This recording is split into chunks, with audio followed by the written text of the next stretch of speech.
Good morning.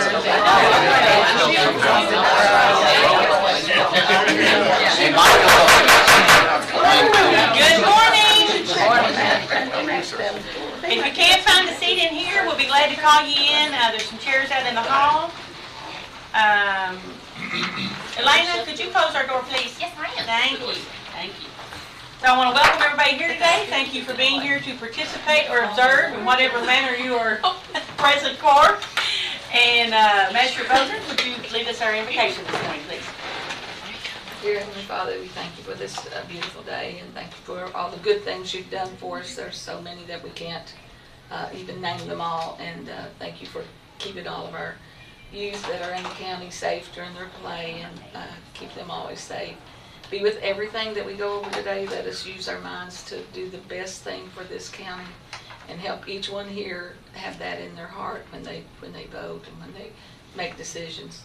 And be with us this day and every day, and these things we ask in thy Son's name. Amen. Amen. All right, you all will join me in the Pledge of Allegiance.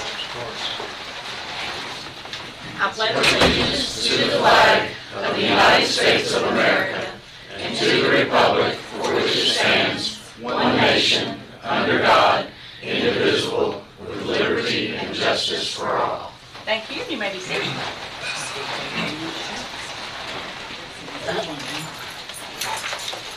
Okay, first item on the agenda is to approve surplus property for a sale. And that is Elena. Ready?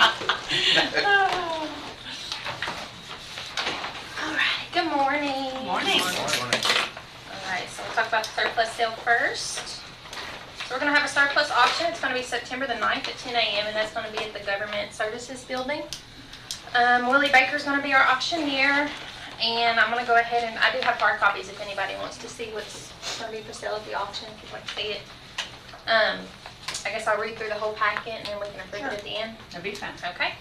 The Boyle County Public Works Department would like to request the following items be approved for surplus and sold at auction. We have a 1994 Mack Road tractor, a 2003 Pintle hitch trailer, a Diamond mower, the deck and frame, Motrim long arm mower.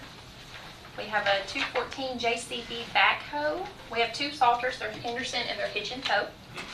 We have a Ford F-150, that's for Public Works. Okay.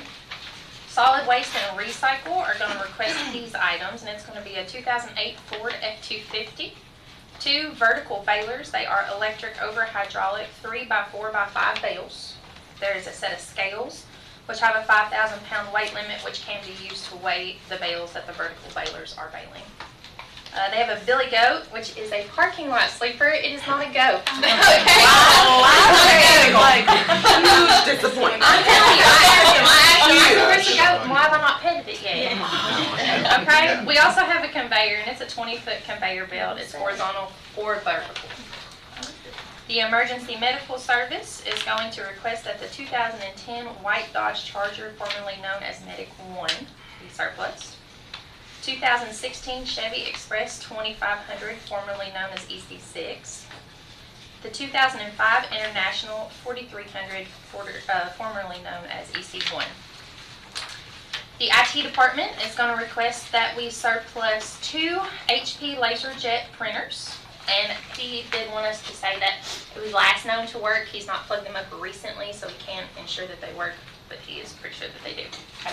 And then the Emergency Management Agency is going to request that we surplus the 26-foot Gulfstream pull-behind camper with the bumper hitch. All right. Make motion to approve. Second. Motion by Magistrate Cohen, second by Magistrate Gay to approve the items mentioned for the surplus sale. Any discussion? All those in favor, aye. Aye. Any opposed, no. Motion carries. Good deal. Ready for the bills? Yes, ma'am. All right. So I was out last week, so I do have a few last-minute add-ons. The original amount that was in your packets is $322,875.35. We're going to add on the Line X dog box that we recently received. It's $825. We're also going to add on a payment to the Parksville Water District for a lot of the creek crossings that they've been doing, and that is $89,466.47. We're also going to add on the American Veterans sponsorship, that is $500. And we also need to add on a Boyle County Clerk receipt for a title. We need to get a replacement title for the EMA trailer that we're going to surplus. And that's $10. So that's going to leave you a grand total of $413,676.82. Move we pay the bills as presented. Second. Have a motion by Magistrate Gay, a second by Magistrate Sleeper to pay the bills as presented. Is there any discussion on the bills? Seeing none, all those in favor of the motion signify by saying aye. Aye. Any opposed, nay? Motion carries. Thank you, ma'am. guys. Good job. Okay, next is approved budget transfers. It's just too hard. Budget transfers, I only have two. One is in the general fund, $165 from staff training to HR staff training. And the second is in the EMS fund, $30 from retirement sick leave to air evac insurance. So it's a total of $195. Move we approve the budget transfers as presented. Is there a second? Second. Okay. Have a motion and a second to approve the budget transfers as presented. Is there any discussion? All those in favor of the motion say aye. Aye. Any opposed, nay? Motion carries. Cash transfers and new line items. Okay, yes, cash transfers. I do have three. One is from Public Works to the general fund. This is $196,400. This is where we fronted on a grant. We're just paying it back. Okay. General fund to EMS, $200,000, and that's for operations. And then the joint jail restricted fund, $10,154.25, and we're going to place that back in the regular Boyle County Jail Fund and not the joint jail fund. So that's a total of $406,554.25. So moved. Okay. Have a motion to approve. Is there a second? Second. Second by Magistrate Harmon. Any discussion on the cash transfers? What was the grant for the $196,000? Do you remember what that was? That was road work that we did, and we had to, To front it. and then- yeah, run it first and then apply for the reimbursement. Any other discussion? All those in favor of the motion to approve the cash transfers signify by saying aye. Aye. Any opposed, nay? Motion carries. And new line items? Okay. New line items. These were a recommendation from the auditor's office, and this was something that had not been done in previous years, but we are going to switch over, especially with our new system, and start from now on. The different payments came out of different fund numbers. So I'm adding these, 7 numbers to actually take them into the expense category so that I can properly put them on the fourth quarter, or the quarterly reports. So they all concern tax administration. Okay, that's what I was gonna say. So they're now all gonna be a 99-950. They are, Okay. yeah. So one is for net profits for Boyle County, payroll tax Boyle County, net profits Danville, payroll tax Danville, commission, interest Danville, and interest Boyle County. Okay.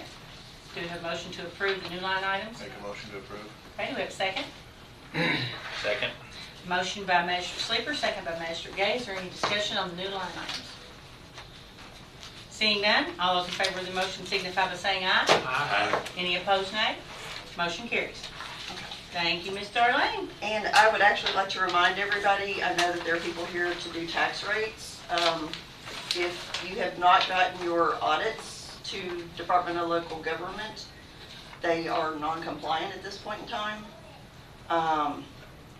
We need to either see a copy of the audits or budgets. We need to see some kind of information in order to be able to properly push these forward. So if you will keep that in mind, please. Darlene, if in fact there are those here today for a special taxing district and that audit is not in place, I would recommend that we defer any action on that.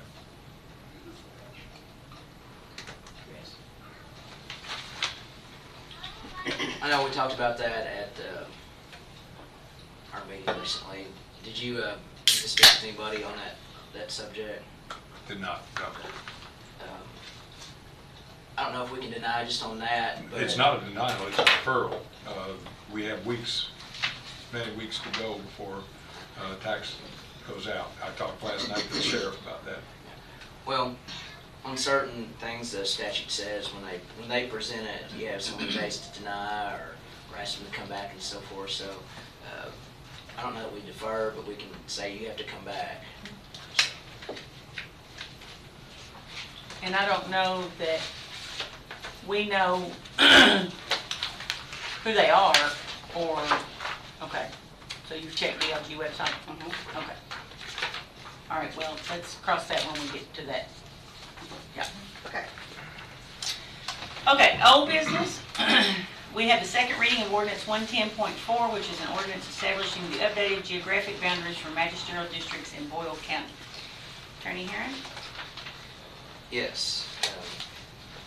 Previously, 2 weeks ago, I made the first reading of ordinance number 110.4. It's an ordinance establishing updated geographic boundaries for magisterial districts in Boyle County.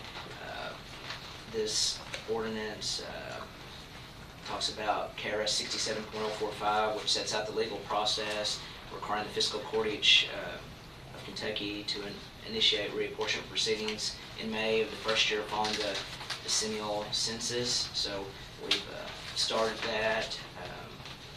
Notice of the reapportionment was published in the Danville Advocate Messenger back on May the 6th, 2023. Committee was established, reapportionment committee, and on May 27, 2023, 3 people were appointed: Janice Spears, Harold Green, and Ella Johnson. They're citizens of Boyle County who are all residing in different districts, magisterial districts, and after meeting, and I think they came to us one time and had a proposed division. We sent it back.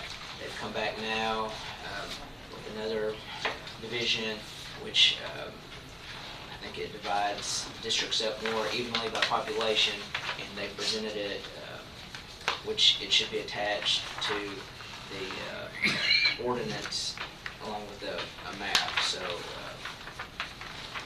basically, it's a second reading, and you need to approve or disapprove of it. Make a motion, we approve. Second readings. Okay, have a motion by Magistrate Cullen, a second by Magistrate Ellis, my magistrate, to approve the second reading of the ordinance. Is there My any sympathy discussion? goes out to you. Thanks. I just make one comment so the public understands, well, two actually, and it was touched on by the attorney. This happens every 10 years by national census, and importantly, people are already asking me, am I in your district? Well, you will be after November 8th, after the election on November 8th. So since folks are already asking, that's a clarification for them. Now, I would point out, after the first reading, Magistrate Ellis asked that I, by the districts, list the name of each magistrate, which I went back and did, so. In the order. Yes. Right, I appreciate that. Yeah, so now they're in magisterial order with population in each magisterial district. Thank you. Any other discussion? Okay, all those in favor of the motion signify by saying aye. Aye. Any opposed, nay? Motion carries, and second reading will be published in newspaper.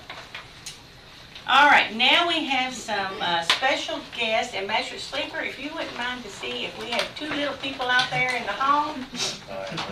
And Judge, while they're coming in, might we put not only on our Boyle County Fiscal Court website the new map with the clarification that it's November 8th, Sure. and send it to the newspaper, because they might publish that as well. Okay, I don't know if Bill already has that, but if not, we'll make sure he gets it. Welcome, come in, come in. Hi there. How are you? We got got little mister coming? All right, good deal, good deal. Okay, you all come here and turn around and face the crowd. All right. We'll wait till all the family gets in, okay? Jamie unprepared. Come on, yeah. Come on down, come on down. Come on in, come on in. Yeah, just circle around. I said, everybody else. I bet you can run real fast. Not everybody on the Magistrate. Watch your quarter. Okay, these two littles participated in the Boyle County Fair back in the summer, or back last month, and they won Little Mr. and Little Miss Boyle County. That gave them the opportunity to go to this Kentucky State Fair, where they earned the title of Kentucky Mr. Little and Miss Little Kentucky. So we just give them a round of applause.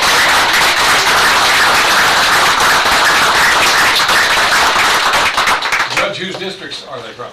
District Bodner's district. Well, congratulations. Yeah. So we want to recognize Hudson Middleton.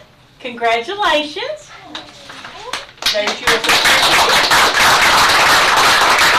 Hudson has his parents, Zach and Leah Middleton, which are here. Okay. Mom's at work. Mom's at work. Okay. All right. And then we also have Brooklyn Staten. Congratulations. And Brooklyn is the daughter of Jordan and Mackenzie Staten. Okay, all right. So we wanted to congratulate them and welcome them to the Fiscal Court this morning to show off their beautiful attire and their ribbons, and congratulate them as Little Mr. and Miss, not only Boyle County, but Kentucky. So thank you all for being here, and congratulations to both of you.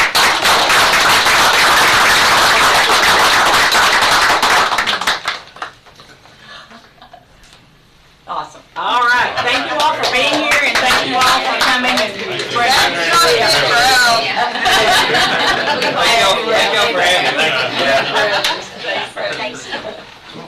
And I will add that Brooklyn is the great niece of Cindy Pennington. Some of you all may know the Penningtons up on Cream Ridge.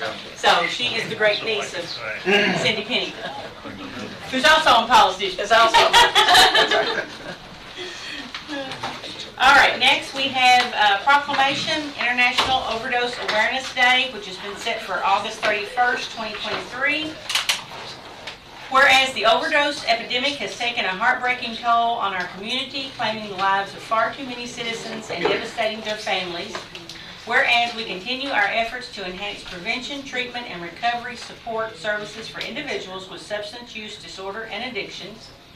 Whereas Boyle County was recently named Kentucky's first recovery-ready community, which demonstrates the community's ability to provide a support system that will address the underlying factors that lead to substance use disorder and addiction. Whereas Boyle County Fiscal Court has added a full-time social worker to our staff to intervene and help victims with substance use disorder through intervention and family support. Whereas Overdose Awareness Day is a time to remember those tragically lost to overdose and the pain of the families who are left behind. It is also an opportunity to recommit ourselves to work together to build safe, healthy, and resilient communities. Now therefore, I, Trilly L. Bottom, Boyle County Judge Executive, join with the Fiscal Court to hereby proclaim August 31st, 2023 as International Overdose Awareness Day, on which we honor and remember those who have lost their lives to the drug overdose epidemic.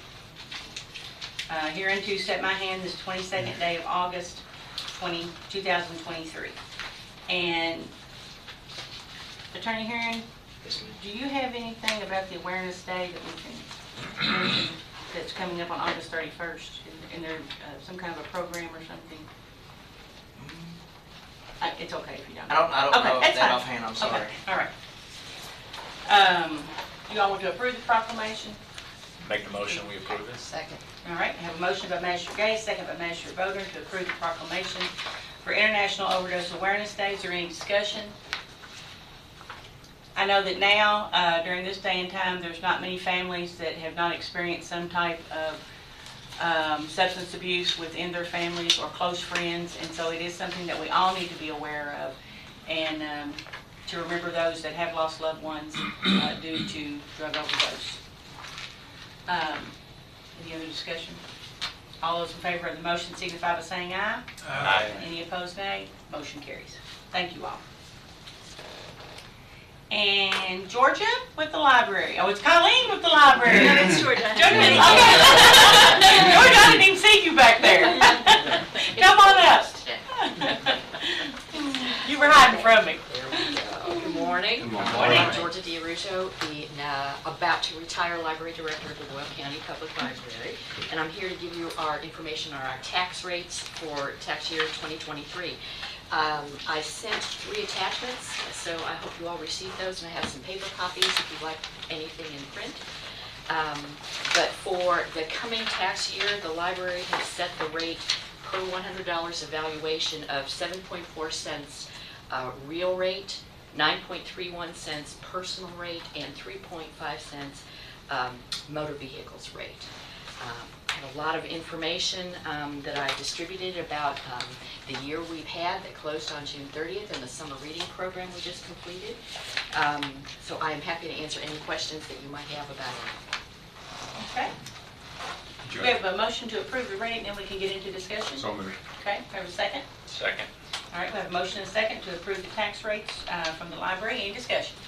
To be fair, Judge, I'll ask everyone, is your audit in order and up to date? Yes, there it is. Thank you.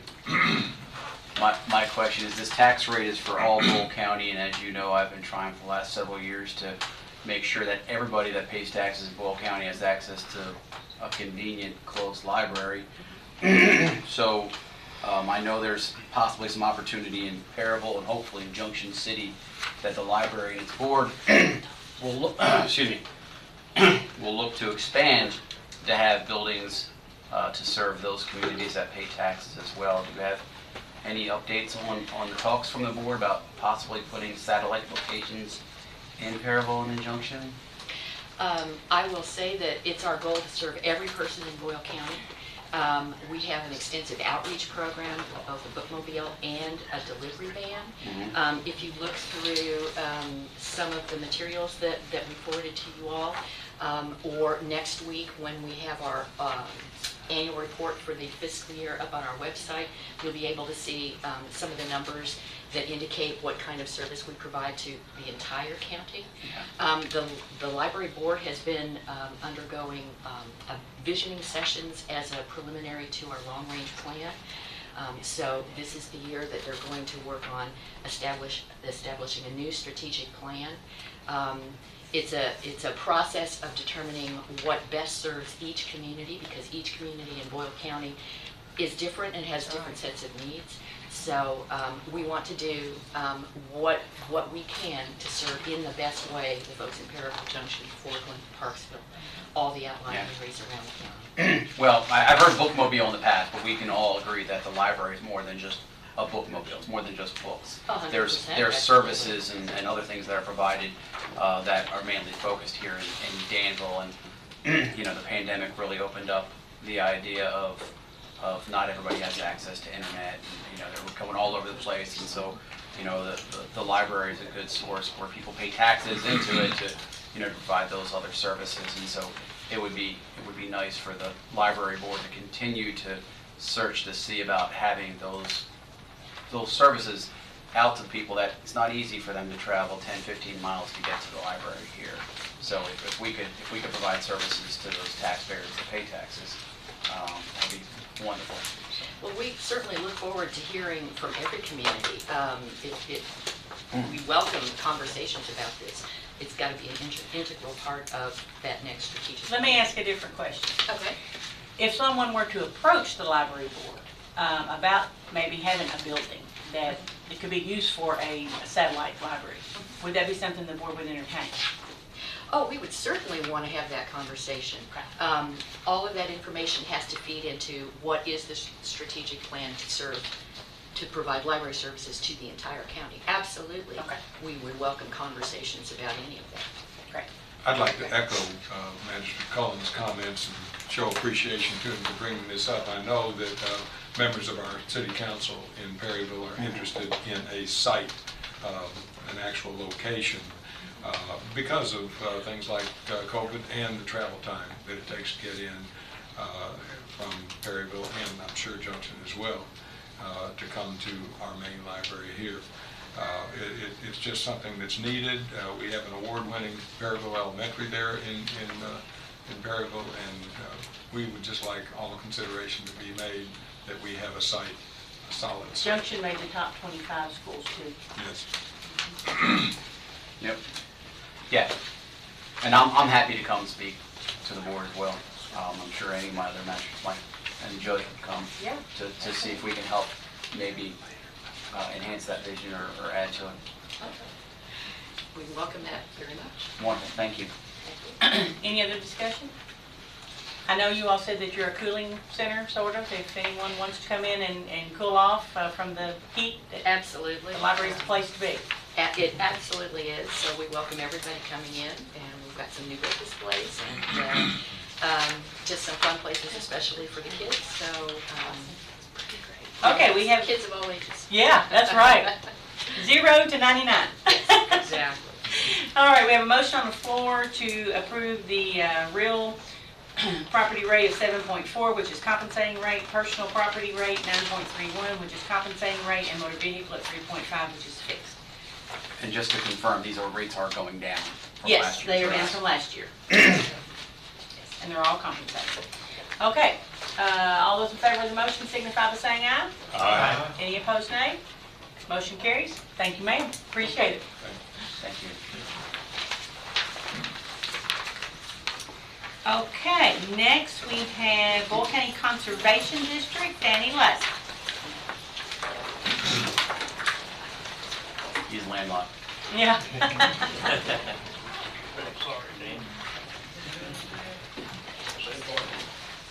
Big deal just to come up and say we're asking for the compensating rate.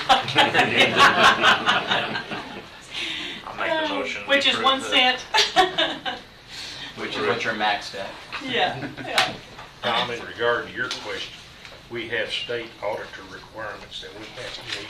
I'm not sure whether those mesh by periods and dates or not, but we will be compliant whatever you need. Thank you. Okay, is there a motion to And I accept just that? had confirmation that your audit is in, so thank you. I'll make that motion. Second. Motion by Magistrate Gay, second by Magistrate Ellis to accept the Conservation District compensating rate of 1 cent. All those in favor signify by saying aye. Aye. Any opposed, nay? Motion carries. Thank you, Mr. Lang. Thank you. Boyle County Extension District, Agent Bruzek. Did I say that right? Yeah, Okay. thank you. Hi everyone, good morning. So I'm here to present the Boyle County Extension Board tax rates for 2023. So real property is 9.0, personal property is 21.27, and motor vehicle is 1.30. So we're taking the compensating rate. Actually, it's a special compensating rate, what I've been looking at. We need a motion on the floor. I'll make that motion. Okay. Have a motion to approve the rates. Is there a second? I'll second. Okay. Second by Magistrate Sleeper. Now we'll have discussion. So, looking at the numbers, everybody on here has been going down with their rates. The extension office went up. And I'm trying to figure out why and how, and I think I know Do why. you have a copy of the rates by chance that we don't have anything to look at? Sure. So last We can make year, copies. We can make copies of the rate sheet. Sure. last year the rate was .083. This year it's going up to .09, which by my math would give you an additional $300,000 for the extension office. And as I stated, everyone else that's coming in is pretty much stayed the same or gone down, including the county. But the extension office has gone up pretty dramatically. And so I don't know why the need for the extra money where it would go up, because it's really not a compensating rate. The compensating rate would actually be .0765, where last year you were at .083. So my thought is that I would ask that we deny the rate and have them go back and rework it, because I can't find a Unless reason. you can explain the reason for the increase? I honestly can't, because the University of Kentucky provides us with, they do their formula on how this works, and then they send it to us, Correct. and then we bring it to you. I'd have to intervene there because the judge had me do some research, and there seems, I'll just state it this way, there seems to be some statutory confusion about this one, and I will ask the same question to be consistent. Do you know if your audits are up to date? They are. I don't know that they've been put into the I've seen- DLG website. I've actually seen a couple of years where they don't seem to be, because in doing the research that the judge had asked me to do, it would appear that there might be 2 years where the audits are not into the Department of Local Government. So with that consideration and the confusion about what's come from the UK Extension Office and the $300,000, I'd recommend that we defer a vote on this for 2 weeks and get more information in. Could you bring us back like the audits, the information from the audits, and then the information from UK about why they upped the amount? Sure. Okay. But you're saying they have been submitted, the audits have been submitted. I don't know that the most recent audit has been submitted. I just saw that email literally yesterday that they were being printed and bound for us to have to give out to our board members here this week. So, She's saying they've been done, but they're they don't. done. They haven't been she put doesn't think onto the they've been DLG website. put on the I'm under the DLG impression website. that we have more time to get them into the DLG website. And it's completely possible that I may be wrong. But we have several people in our office who take care of this, including our auditor, which is separate from our treasurer, which is separate from our bookkeeper. And but I'd be glad to get you more information. We were informed that the website was a little behind on the At posting. conference, yes. we So, were. as of last week, so I think But it's a if good it's idea 2 to years, postpone. you could check on that, make sure that that year before has gone through, make sure that one's gone through. We could understand that this year maybe not being put in, if they're behind, maybe they haven't gotten it, or, you thought you had more time, maybe you still got more time. But that way, find out about the 2 years ago, and that way we can look at all this more, look at it and see why UK's making you all go up and everybody else is going down, and we can make a better decision. Well, I think the big question is why, what plans are there that you would, and when I say you, I mean the extension office would need an additional $300,000 taxpayer dollars? What is happening out there? Why that extra money is needed? Because the reason everyone else is going down is because property values have been assessed higher, which means people are paying more taxes already. It's not like you're getting less money, it's just the value of what you're able to tax is higher, so that way the rates should be going down. And there's no reason why an increase of this much should be there. It should be a decrease. Just. I'm not sure those are questions that, No, but those are questions that as a No. representative, she should maybe ask. take back and say, Yeah. these are some of the issues that the court had, and do we really need to take this drastic of an increase, where we technically could go down by a decent amount? Like I said, the rate that I've come up with should be about .0765. If Judge, you're taking I the make a compensating motion. rate, it should go down. okay, we have to vote on the first motion. I want to say something too. So, Yeah. Yeah.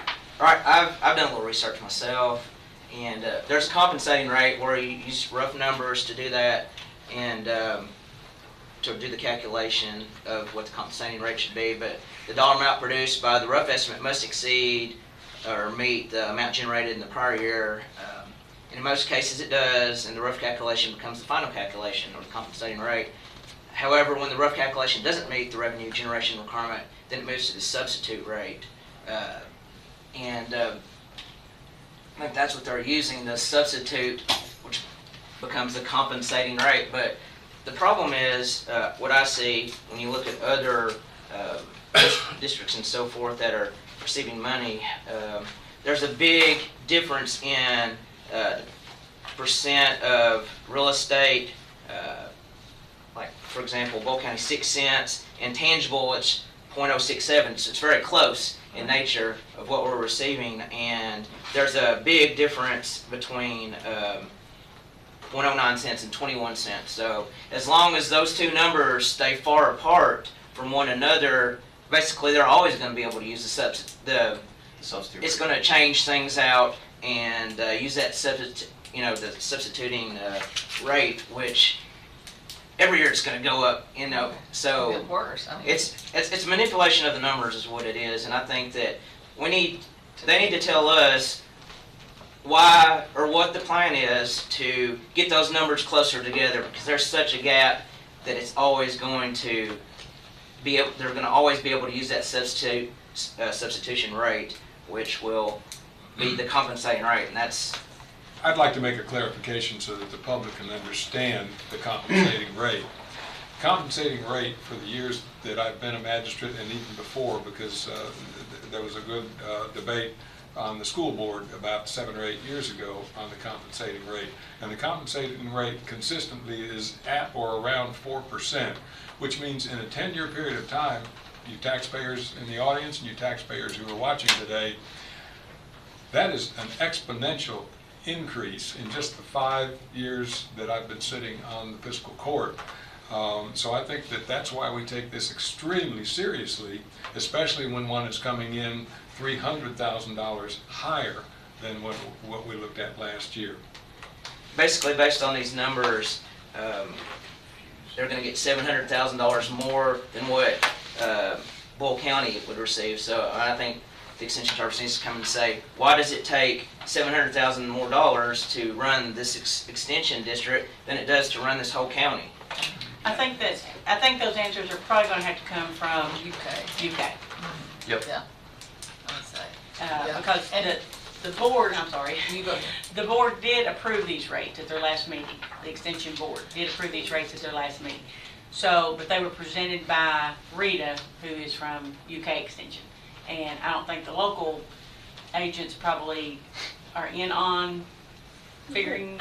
We're not in on figuring the numbers exactly, but we definitely have knowledge of it.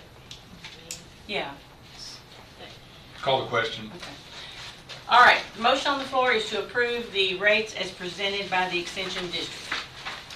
All those in favor of approving the rates signify by saying aye. All those opposed signify by saying no. No. Okay. Motion Am I allowed to ask a question? is. Where are you from?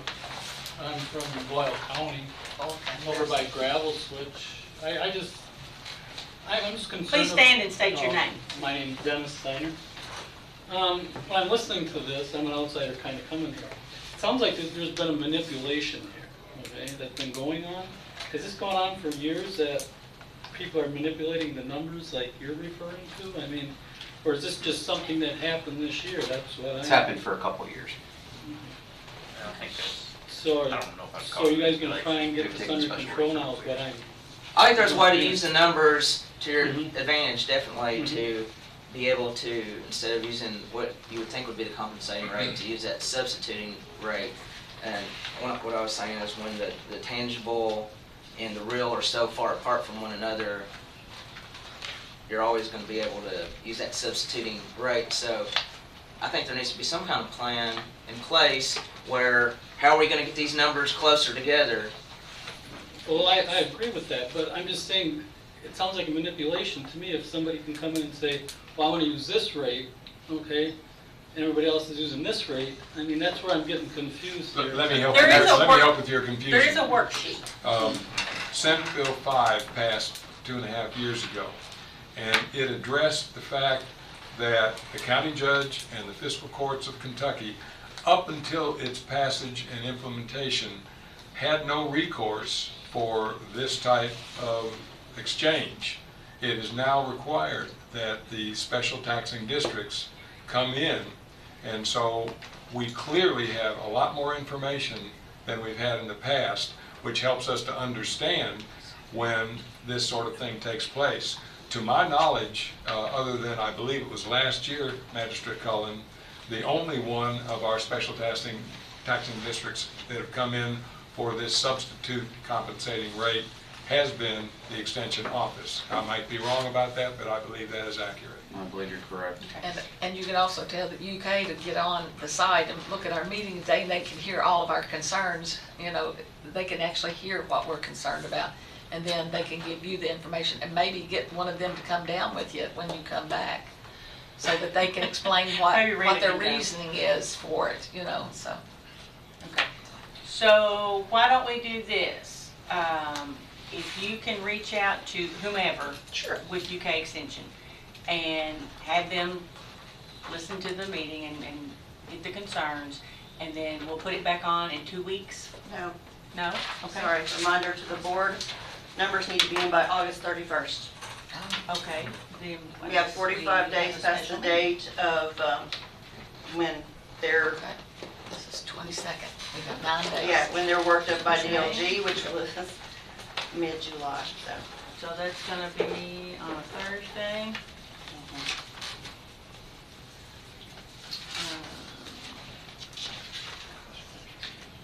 It's my hope that we can come back and have a true, honest compensating rate from, Okay, to get it done by the 31st, We've got 9 days. we would have to do it next Tuesday, the 29th. Yeah, I was gonna say, if there is no response, it's an automatic compensating rate. So if you can't get that done in time, the basic regular compensating rate that's been discussed. Now, that's an interesting Would- point, would follow. and for clarification to your question, sir, that's one we have no control over. We cannot reduce the state's set compensating rate, which to me, that judge would preclude us even having to have a special meeting, So what is the compensating Well- rate? 4%. 4%. Jason's probably got that figured. yeah, no, it's the .0765 is what the rate would So go to. 7.65. Okay, all right. Yeah. What do you think? Do you think you can get with UK Extension and Yeah. come back on, we'll have a special meeting on the 29th? I think the other question that needs to go back to your board, and this might be something UK is doing, but, you know, does your specific extension office need that much more additional money, taxpayer dollars? Is really what it comes down to. Is there, You just need us to prove it. huh? You just need us to prove it. Right. I need you to justify it to the taxpayers why If that there's a office special is. project that's going on or something, you know, something to that effect. Why an additional $300,000 is needed? And like our county attorney said, that extension office is getting $700,000 more than what the county's gonna collect. The whole county. The whole county. gets And if you think about what the services the $700,000. county provides to its citizens versus what the extension office provides, you know, I can't justify that much additional going out to the extension office. So, So if you just take those concerns back, and we'll have a special meeting next Tuesday and possibly. come back, possibly. I mean, honestly, I'm happy if they take the 7.6, the .0765, The which is what compensating they rate. probably should take. Yes. So if that's the case, then Yes. there's really no need to have a special call meeting. And Judge, I would make the motion that if they accept the compensating rate set by the state, that we not have that meeting. You gotta be careful with that word. Yeah, it's- Well, they're gonna argue that the compensating rate is that substituting rate, so. Yeah, so Thank you. I really I can't. pull back on my motion. Thanks. I think we It's just need to have- total Yeah, I clarification. think we need that. And- Special meeting and we and come need to back next plan- Tuesday with whatever information you can bring back. Yes, we need to plan anyway. Or they accept the rate of .0765 and there's no meeting Yeah, we'd needed. love to do that. I'll do whatever you need me to do at this moment. I'm so sorry. Quite miserable. I'm So, sorry. We're not trying to pick fine. Yeah, we're not picking on you. You're just a Gaines. messenger. But Yeah, I yeah. do want to point out Wednesday. that in the point that the gentleman brought up back here, that in the term manipulating, that they are operating within the law.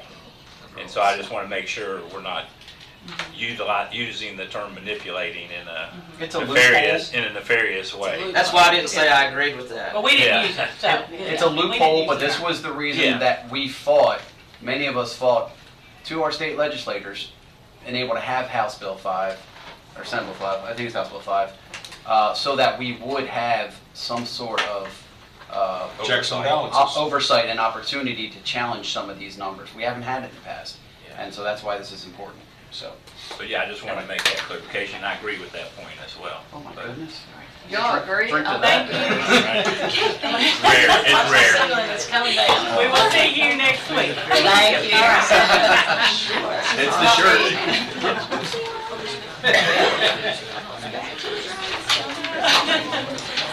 Okay, have you heard from Chief Sexton? Mr. Sleeper, can you see if Chief Sexton's in the hallway, please?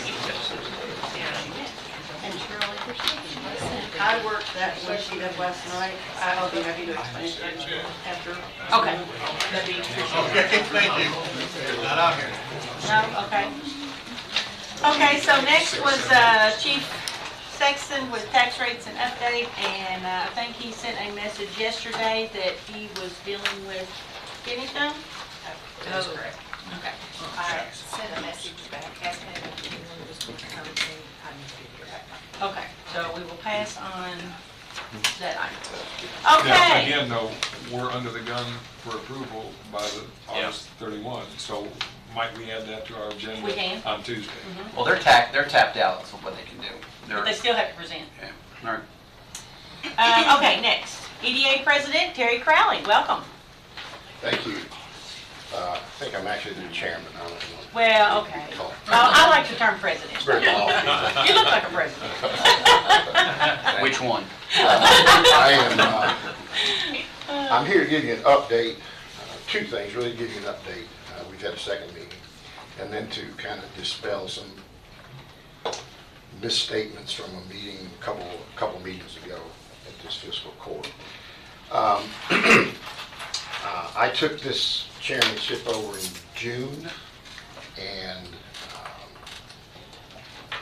so we've had a couple of meetings, kind of picking up the pieces. I don't know that the group had met for a number of months prior to that. So update-wise, we have taken a look at our bylaws, paperwork that formed the agency, formed jointly by the City Commission and the Fiscal Court. That became completed on September 14th, I believe, 2021, when the Fiscal Court had its second reading of a joint ordinance.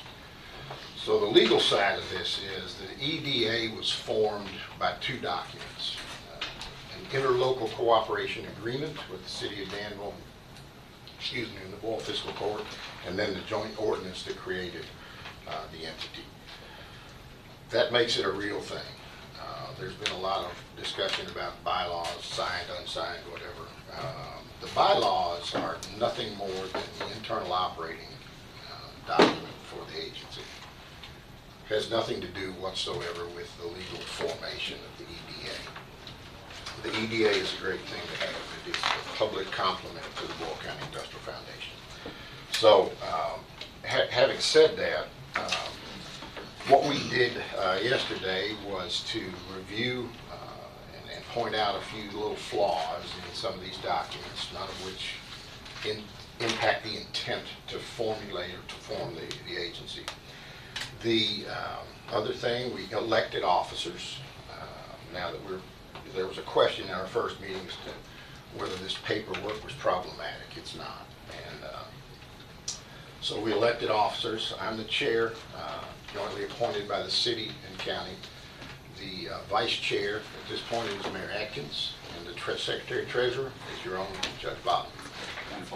So prior to that, Judge Hunt was the vice chair, and the secretary-treasurer was Mr. Coffey from the city. We have the officers in place now. The next steps for us, update-wise, I have to develop an actual budget. We're not really operating with a budget, but we really don't have a need to spend any money. Nothing. I don't want to say there's no urgency. It's got to be done, but we do not have any particular expenditures. We do not have any staff. The staff from JJ's Economic Development Corporation is our staff, and that's by agreement. When the EDP became the Development Corporation, they agreed to provide staff support for us. We've got some issues to correct in the documentation. The interlocal agreement and the ordinance are not exactly in sync, and it has to do with who's listed as members. The ordinance, I think, is the overriding document, so that there's no problem with that. But we will be asking the fiscal court in the city to make sure that those documents are in sync and they agree with one another. We've got to correct the bylaws that we operate under, mainly because they don't list the initial board members with staggered terms. So I mean, these are small things, but they're things that we do need to correct and address. And then the group is going to have take the opportunity to put together or develop an actual plan. I've kind of seen this from the outside a little bit, and the formation of the EDA was hurried, and I think there's been a great deal of confusion from day one as to what the actual role of the EDA was supposed to be. I think we're pretty clear on that now. The EDA is a public arm for property acquisition and development in support of job growth and growth in Boyle County. So we've got to formulate kind of an action plan. What things, are we best suited to do? We certainly want to develop property. We're not in a position to go out and buy huge tracts of land that costs a whole bunch of money, which we simply don't have. But we can do things like purchasing options. We can do things like supporting infrastructure development. So there are a lot of things that the group will come up with as action items. The other thing we've got to do is avail ourselves of any kind of grant opportunities to accept land, to accept and apply for other monies to make things happen for economic development. So it's a great group. I think we've got a really strong board. Mr. Sleeper and Judge Bottom are your representatives. The city has the mayor and city manager. David Williams, thankfully, has agreed to continue as the court's appointed citizen. And Dr. Roush from Center College is the city's appointed representative. And then I'm jointly appointed by the city and county. And we have a couple of note takers. And we got a couple of note takers, really good ones, because if it were up to me, I'm not the best note taker. So I want to clear up what I think was a little bit of unfortunate misinformation, or I'll say misrepresentation at the July 25th meeting. This is a group that was properly formed, and again, I got involved in June. Toward the end of June, okay, I was asked by both the judge, the judge's office, and the city to request the budgeted funds for the EDA. Fiscal years were closing, and they wanted to get those funds distributed.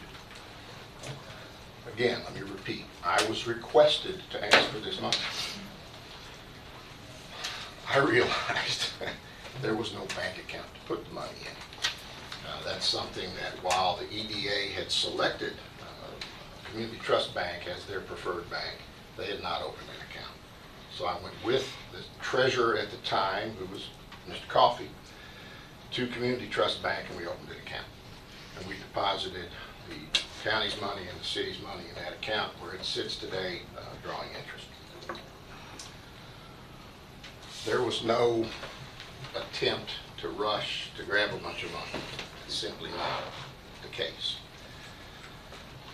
There's been some additional talk about the bylaws, and they weren't signed, and et cetera, et cetera. The bylaws are internal operating documents, and while there are some typos and some flaws in that document, it was passed, and we are operating under a set of bylaws. So I just want everybody to take a positive attitude here. We're playing a little bit of catch up. The EDA is an excellent addition to our whole toolbox of economic development agencies and groups.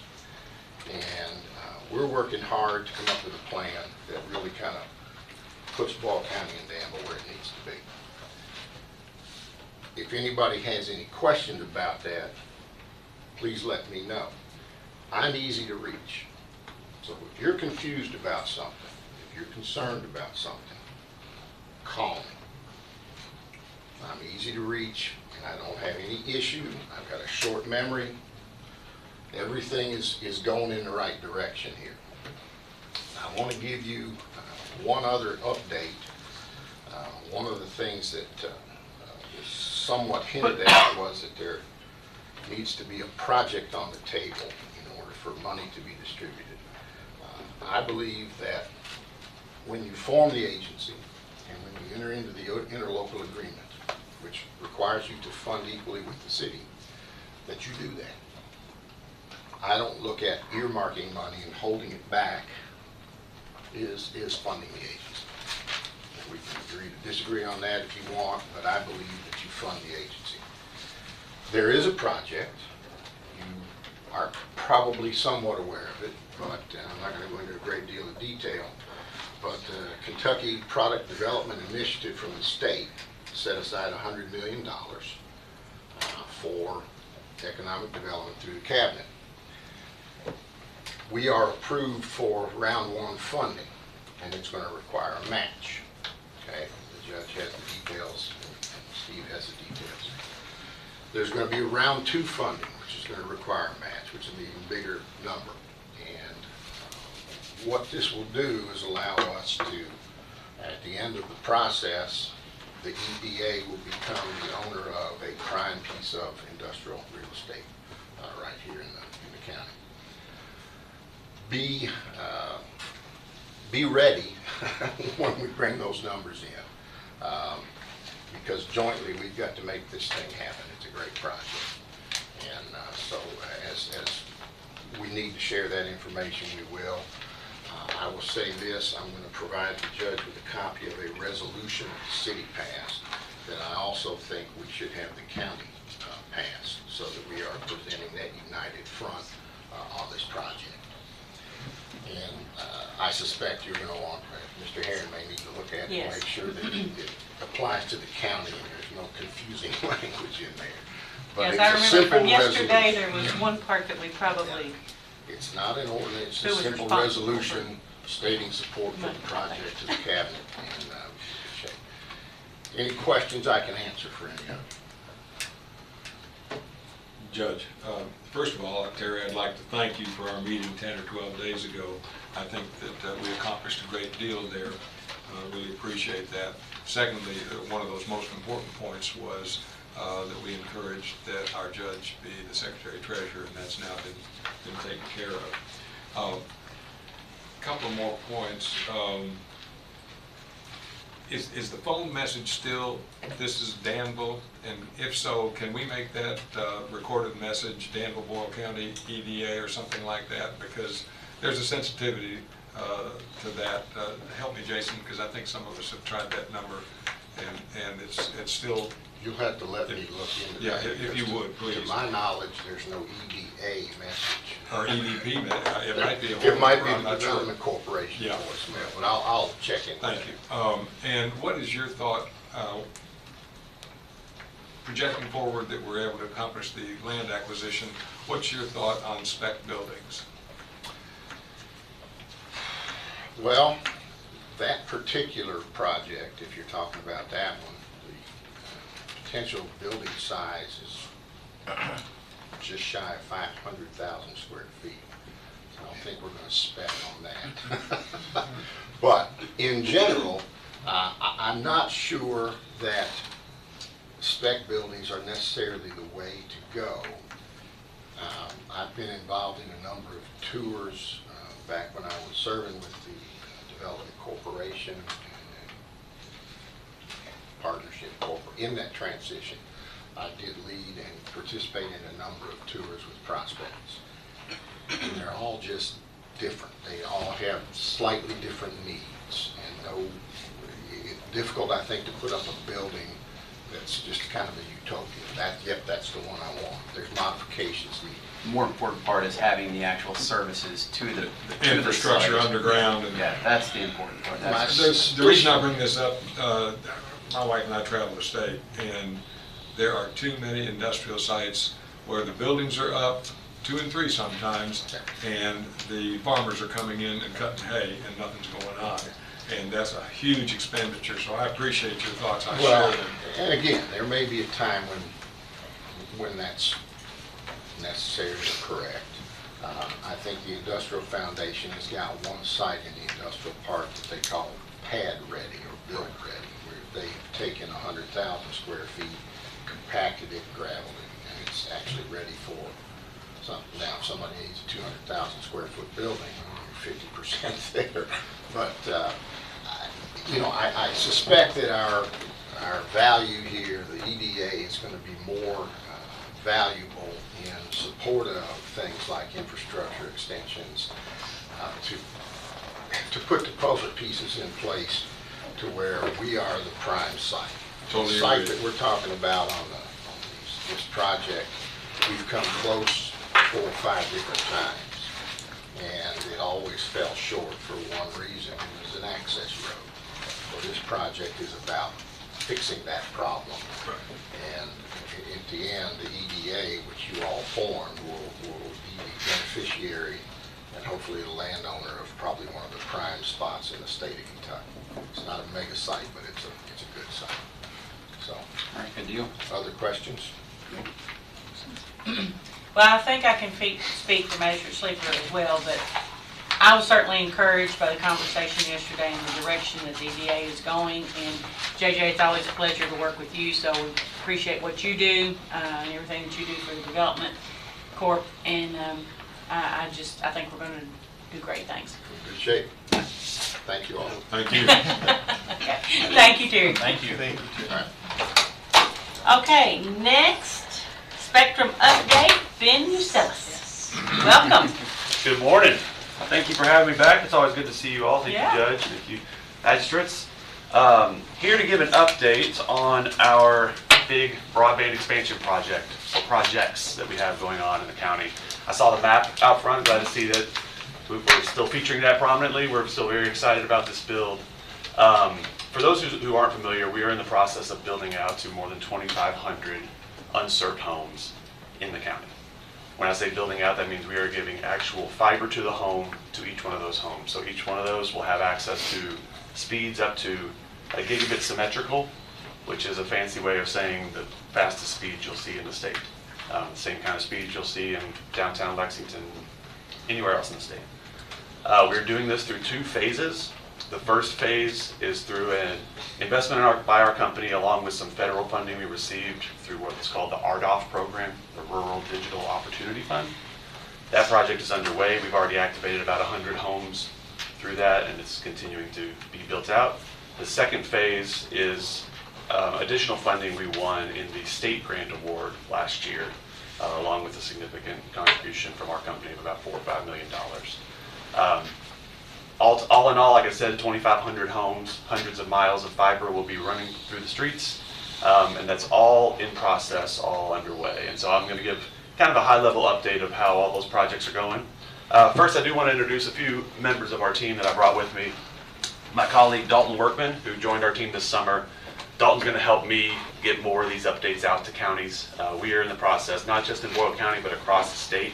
We are building out to more than 60,000 addresses in Kentucky, and that's across about 40 counties. And with the next round of state funding, which the awards should be announced any day now, that number could increase drastically. So there's a lot of ground to cover. Our teams are very busy, and there's a lot of moving parts, so we're trying to bring more people on to manage that workload.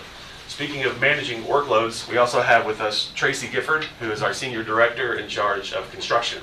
So when I get up here and say all these big fancy words, Tracy's the one who's actually making the thing happen. His teams are out there building as fast as they possibly can and working around the clock to get things done. So when you all ask me questions, I get Tracy's answered, and then I try to make sense of it in my head and explain it back to you. So he's the real expert here. And I also think Tracy mentioned that we might have one of our colleagues from Intercounty, Jerry? Yes. Yeah, good. Intercounty Energy, who, I'll talk about this in a minute, but our pole owners and energy providers are huge partners with us in this, and we couldn't do it without them, literally, because we are on their poles. And so that's a big part of this process, and thank you for being here. And that partnership is critical to this project getting done in a timely, sufficient manner. So you all have seen the map. The map hasn't changed. Those are the houses that we are building, 2,500 plus across the county. Phase 1, like I said, is underway. We've built out about 100 homes, about 15 miles of fiber, mostly in that western part of the state, which we talked about last time, and then a little bit east of Danville. So all that blue area on that map out there is what's being built with that. This is where what we are doing now. All of our let me step back for a minute. And I'll give a quick overview of how a project like this works. When it starts, we get an award, whether it's a federal award, state award, or we start a project, and the first thing we have to do is design it. So we literally go out, we walk every road, we look at every single home, every driveway, every railroad crossing, and every single pole that we're going to have to attach to. Thousands of poles across the county. We take pictures of the poles, we measure all the poles, all that sort of stuff is compiled and becomes our full project design. That part in and of itself is a several month process of all this back end work that we're doing to get ready for the build. Then we package a portion of that data up and we send it on to folks like Jerry and his team to say, here's what we need to do to get on these poles. What needs to be done on your end, and we work together to get that work done so that we can attach safely to all those electrical poles. Once we get those permits approved back from the pole owners, that's when we can actually start building. And generally speaking, when we have all of our pole permits approved and back, it can be anywhere from 3 to 6 months and an entire project can be done. We have, the good news right now is that labor, although it's in high demand, we have plenty of crews, and Tracy, correct me if I'm wrong, contractors who are lined up ready to do this work. So there's no shortage of labor from our end. We have plenty of folks lined up to do it. We have plenty of materials and fiber ready to install. It's just a matter of getting it through that design process on our end and then the permitting side on the pole owner's end and working through that. And we can get projects built. I will say this too, we are asking for more pole permitting than we ever have in our company's history. So usually we maybe send a couple hundred pole permits a year. Now we're sending thousands a month. So we understand that's putting a strain. While our teams are working around the clock, I'm sure teams like Jerry's and other KU and other pole owners are having to do just as much to make these projects happen. These are big infrastructure investments. So for the rest of our RDOF project, we're basically, all of our design has been completed, all of those permits have been submitted, and now we're just waiting for approvals back from Intercounty and KU to get on those poles and get building. Phase 2, which is our state grant project, we are just about done wrapping up the design process on our end, which means this fall we'll be sending probably 1,000 plus more poles to Jerry and to KU to build out for that project. So that's kind of where we are on those. And again, as soon as we get those permits back, we start building as fast as we can. So that is a very high level view of what's going on. I will say this is, and I've mentioned this to the judge before, but the great news about this is when these two projects are done, you guys are going to be pretty much blanketed with broadband. I think there might be 30 homes we've identified along, I think around like 1915 up in the northern part of the county. There might be a couple spots up there that we haven't hit yet. I think just about everything else is going to be covered with broadband. So you all will be in a very good position as soon as we can get attached to the poles and get this all built and extend it out to folks. I'll just mention to you. Yeah, go ahead. What's the what's needed and why? I mean, I understand these poles belong to somebody else. But is there a way to kind of fast track those? I mean, is it just basically saying that, hey, we're going to get on this pole and we need your permission, or what's? Because if this is a big infrastructure project, which it is, I would love to see, some way that we could actually fast track stuff with KU and possibly Jerry. I mean, Jerry is a great asset to the community. He generally will do anything that he can and will for this community. So I'm sure he already is doing this. But like, what's the holdup on the poles? Is it just signing leases? Is it there's a lot of it is pole replacements, right? When you're getting out in rural parts of the county, there might be poles that aren't tall enough to handle another line on there, or that are not in good enough shape to hold another line. So a lot of those have to be replaced, and we work with the pole owners. We pay for those replacements, but the electric provider is the one who actually has to do that work. And in addition, any other electrical work that might have to be done, we're not authorized to do anything like that. We have what's called a one-touch make-ready rule in Kentucky. So for other communications line, AT&T lines, Windstream line, things like that, we can move those and adjust as needed. But electrical, we have to work with the pole owners for safety reasons. And I'll say this, I know our team has had a lot of meetings with Intercounty, and I think we're getting to a good spot and getting a lot of those things turned around. I think what has happened here, because I know I've seen it on our end, and I think it's for the pole owners as well, is that this was a sea change in how business was done over the past year plus, right? Like I mentioned how many more poles we are sending in now compared to before. It's the same way. I mean, 2 years ago, Tracy wasn't building thousands of miles every month in rural areas. So we're all kind of adjusting to that. So I think we're Lots open. of chainsaws, huh? That's right. I'll say this: we're open to any sort of solutions. We're willing to. We had one situation up in Trimble County where the pole owner up there looked at. We had a similar RDOF build. And the pole owner up there looked at the entire thing and said, you know what, I'm just going to order 500 new poles. We rented a lot for them to store the poles, and they've knocked out all of that work in about 5 or 6 weeks. That kind of situation works. We've had others where we just have frequent meetings where we're keeping everybody accountable. Us making sure we're doing what we need to do to get the poles paid for and to get invoices paid, and then pole owners to make sure they're getting things turned around. Working with the county or anyone else involved. So we're interested in whatever we can do to help make it move as quickly and seamlessly as possible. When we talked before, it was about 24 months is what the idea was that this project will take. Yes. Are we still kind of in that time frame? Are we looking? Yeah, yes. So it was 24 months, I think, technically from like February or March of this year, or I guess maybe it's October. Of last year. I don't think the contract ended up getting signed until March, but either way, I mean, again, we can easily hit that if we get permits back. And we've had other projects where we haven't gotten permits back quickly enough, and we're in danger of those timelines. If we get them back in time, like I said, 3 to 6 months and it's done. So in theory, from that start date of October a year ago, we could be 15 months out. Potentially, again, and that's, so the long pole in the tent, pardon my pun, is going to be those pole interactions where So Intercounty should answer to that. Thank you, Ms. Bodner, I appreciate it. Yes. First of all, I want to thank Benjamin and Jason for the comments personally.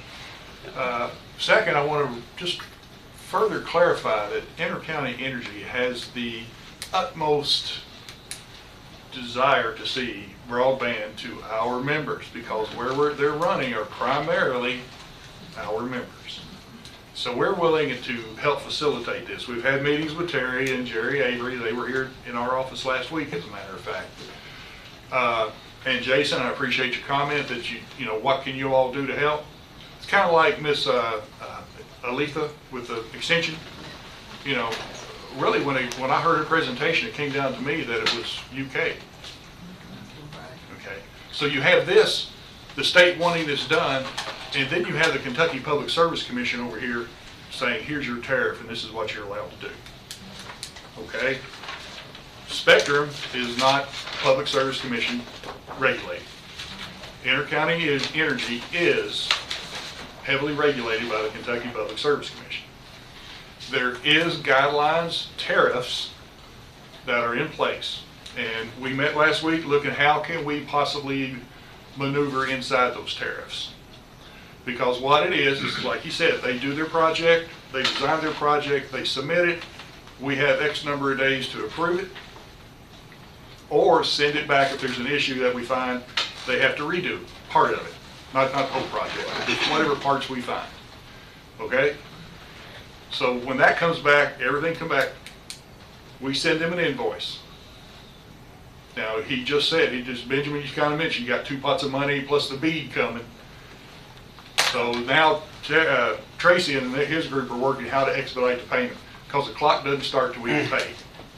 However, I will let you know, just like that other group, we have 200 plus poles sitting on our lot in excess of what we think we need, that we've already paid for.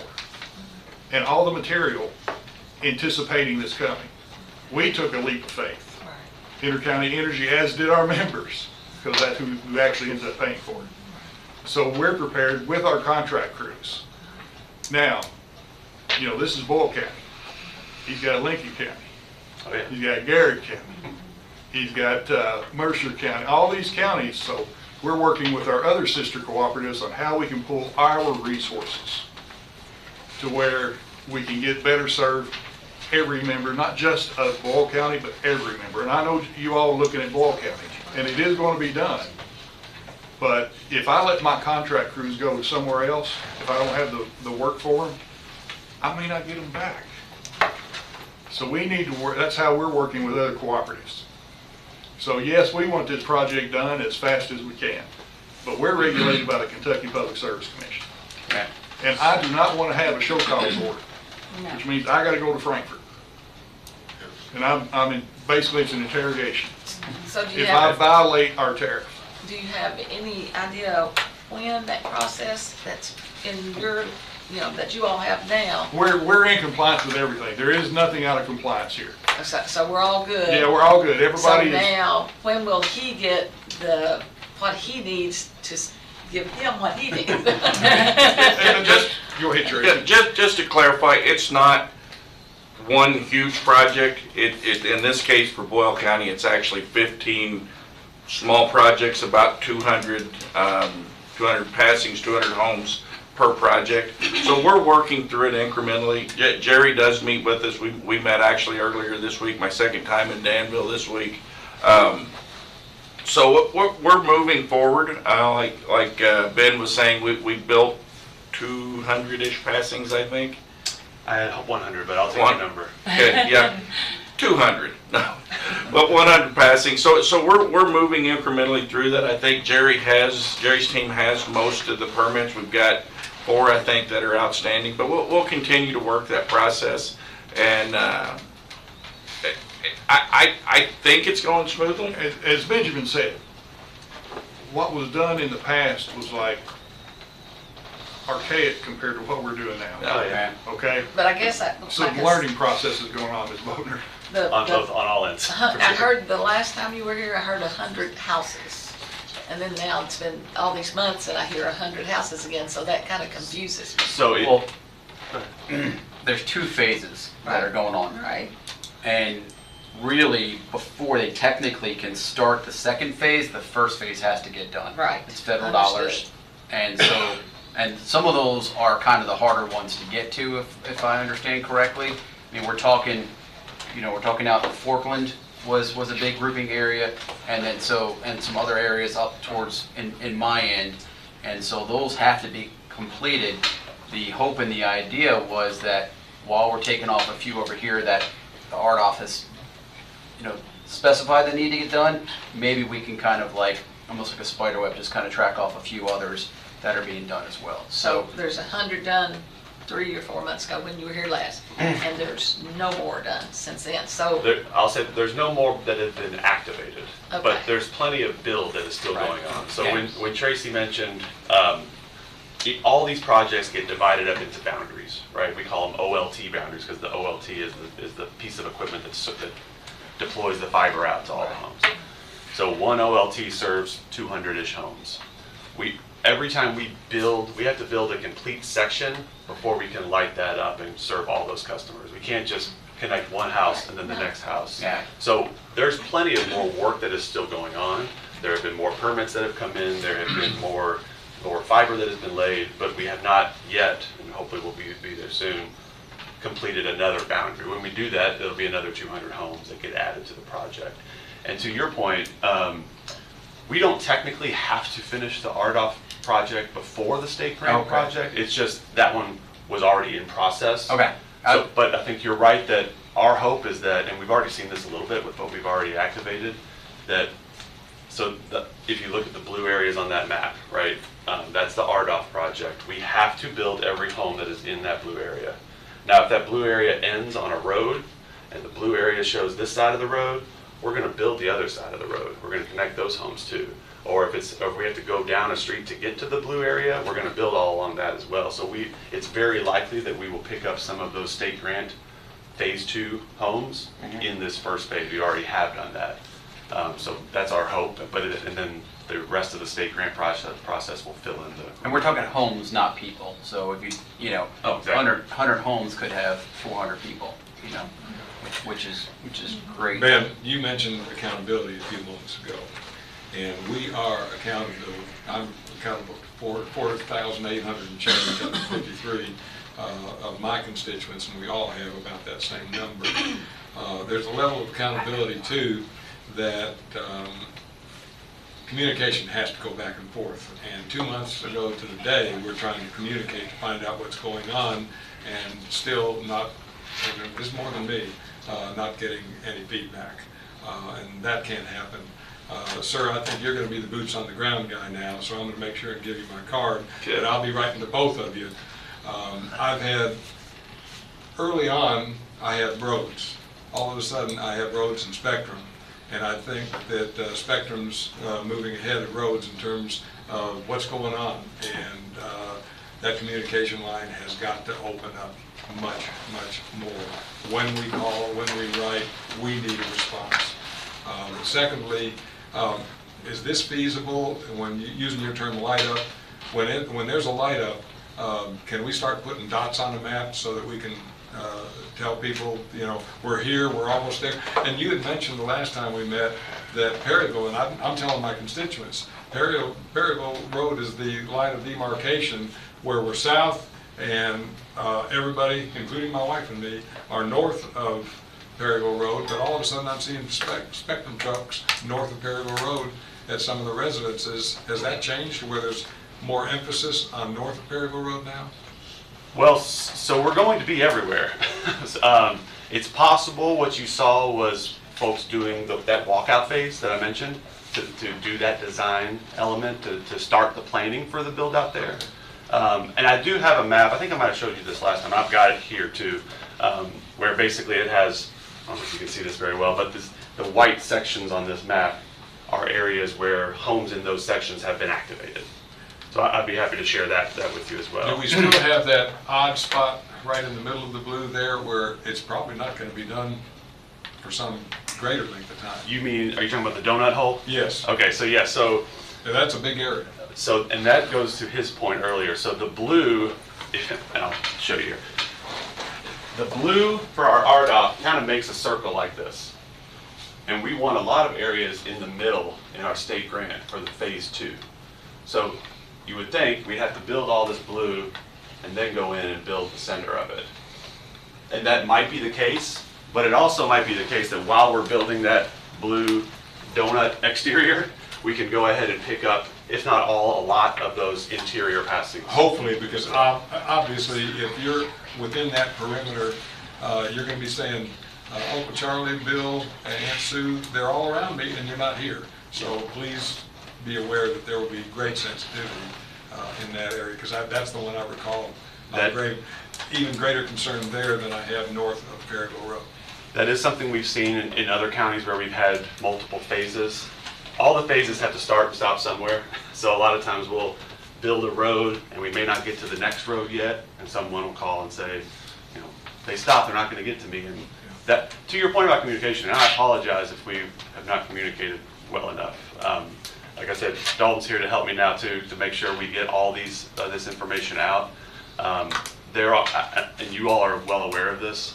You would have thought once you announce a big project that quiets a lot of the noise, but all that does is a lot of times raise more questions. When's it coming? Am I included? When am I going to get done? So we get lots of questions from the public. So where can the public go to find maybe some answers to some of their questions? So they can always go to you, and you can go to me and Dalton to get answers to. Is there a website that they can There is a find? website. I will share that with you. I don't think it's been updated with the state grant information yet, but it has the RDOF information. It's, oh gosh, I don't remember what it's called, spectrum.com/expansion. I'll get that website Okay. to you where they can actually plug their address in. We'd and like it'll to say- provide that to them. Yes, Yeah. I'll make sure we share that with you as well. And it's important that we understand we're still under the 24 months. If we were after the 24 months, I could kind of see a lot of the uproar, but something of this magnitude, they've never done it before, we've never done it before, and they're doing it all across the state. And the goal is to get everybody broadband. So while I understand that, if emails go unread, it's bothersome, but the more that they turn around to respond to every one of us that's hitting them is less projects that are actually getting accomplished. And so we have to be very careful with, like I said, if we were over 24 months from the build out, I could understand, but it's going to take time. This is not an easy thing. Any questions that you all want answered, I'm glad to accept those questions and then send to Ben and. Well, the big question is always, when am I gonna get it? Yeah, of course. Yeah, Always gonna yeah, be the question, yeah. so if we have a And our answer website. is, we hope as soon as possible. It's nice to know that Dalton, you have help, Yeah. Yeah, I'd like your card. And so if possible, we'll try not to inundate you, but it's, I'm just glad that we'll have the opportunity. And it's important to know that, we brought in Spectrum and AT&T to kind of talk about this before about, hey, what can we do to get more people connected? Yeah. And Spectrum had, not only the answers like how we're going to do it, but the enthusiasm to do it. Other service providers said, well, we're just going to concentrate a couple areas, but their goal was to get all Boyle County lit up as much as possible. I guess about 97% of Boyle County. That's why you're here. Taken care of, which That's is why why you're here. why you're here. And I hate to keep pulling you in here. This is what I'm supposed to be doing. This is But, where I'm supposed to be. maybe quarterly updates will help us. Yeah, kinda we certainly see appreciate where we're at. that because community has questions, and they're wanting to know, when are they coming to my house? When am I gonna get internet? So. Absolutely. And We know it's a process. Jerry's very spot on about wanting to provide service to his customers, because I know that 2 years before, we ever met Ben, Jerry had been in here several times saying, how can we figure out a way to get internet to Boyle County? It's something he's very passionate about. Outside of energy, he's wanted to make sure that service is provided. We can So- just figure out how to expedite the funding And that's to pay the invoices. That's the. Well, I don't think that shouldn't be an issue on our end to get Okay. those things paid. Okay. And I appreciate Jerry's comments too. I mean, I think, we don't want this to be contentious in any way at all. Like you Right. said, we're working with Jerry and other Yeah. providers You're getting across my the polls. state. We need to be partners in this. And most of them, like Jerry, are being great partners. It's just, it's a big project. Is there anything that we can do to help? Hold us all accountable. Well, that's not right. Reach out to us more often. And we'll do a better job of making sure we're giving you those updates to let you know. I mean, we can get down. I have some counties where we have even bigger projects going on where we are meeting multiple times, either a month or more frequently, to say we built this many miles this month, or we got this many poles back this month, and we're kind of staying on track like that. I would say, especially as we get closer in, when we get so all of our pole permits for the rest of the state grant project should be in this fall, definitely by the end of the year, I would think. And so then we'll have a very clear look of what we've gotten back, what we've been able to build, what we're waiting on, and we can just kind of track that more easily. When we're in these earlier stages where we're designing things, it's harder to kind of give you all a glimpse of, okay, we've walked out 80% of the project. Like, that doesn't really have the same gravitas with you all. But when we can say, like, we've built this many miles, we're waiting on 1,000 poles over here, or whatever, that kind of is easier to track. Well, if there's anything we can do, please let us know, because this is vital to economic development as well. Not only just connecting those people from their homes, but also economic development. There's a story that we like to tell around here about, people that were interested in coming in to a site, possibly building, and they got up to a certain section and they couldn't get a cell phone signal, and they pretty much said, okay, take us back, and the deal was done. And so this is just as bad. If we don't have connectivity for them to do their work here, it's pretty much, we're dead in the water. So. Jason, this ties into the communication that you guys brought up, and we'll work to do better at that. I mean, I'm a construction guy, so it's not my strong suit, But speaking to your constituents and let them know, because we're going to be in their pastures, we're going to be on the polls, and we do our best to get our contractors to either door tag or contact the landowner before we go into their property. But in a lot of cases, we surprise them, right? And so the more they know that the project is something that the county's working with us to do, our vehicles should be marked. But if they see us out there, if your constituents could understand what we're doing, we can that's certainly really. get that information out on our Facebook page. Yep. Yeah. I think really, next time you're on WHIR, I think that would be a good discussion point. That'd be Thursday morning. Great, because especially if those are unmarked trucks, because I had one incident like that, And we've struggled with that a little bit. As we've ramped up, we've brought in outside contractors, a lot of out-of-state contractors. I think at this point we're getting to a better level of service where we're not having to lean on those folks from outside the state. But yeah, they should be marked. And same thing, if you see one that's not marked and they tell you they're working for Spectrum, let us know, because that's a requirement for them to work for us, is that their vehicles be marked. Good. It's a big project. We're learning, we're getting better, and we are excited to get this thing finished. Well, Ben, thank you. Tracy, thank you. Dalton, thank you. We generally don't do open Yeah, we comments. don't, unless you're on the agenda. But We allow. who's your magistrate?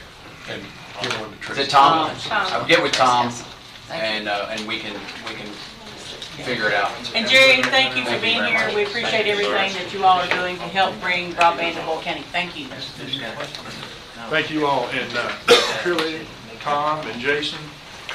I don't have any cards on me. If you want to I share know where my to get you. numbers, Yeah. share my numbers with the rest of Sure. the magistrates. No, thank you. Tom's not bashful. We'll call him in. Yes. Thanks, Ben. Okay? Sorry. And make love. I've got Thank your you, number. sir. Yeah. Thanks, Bill. Appreciate it, yeah. Thank you. I've got that little blue area. All righty. Anybody else? Appreciate it. Jason? Yeah. Yeah, Thank thank you. you. Call Ben first, though. Yeah, always. Yeah. Thank you. Thank you. Okay, next up is Chamber Director Jeff Jewell. Is he here or in the hall?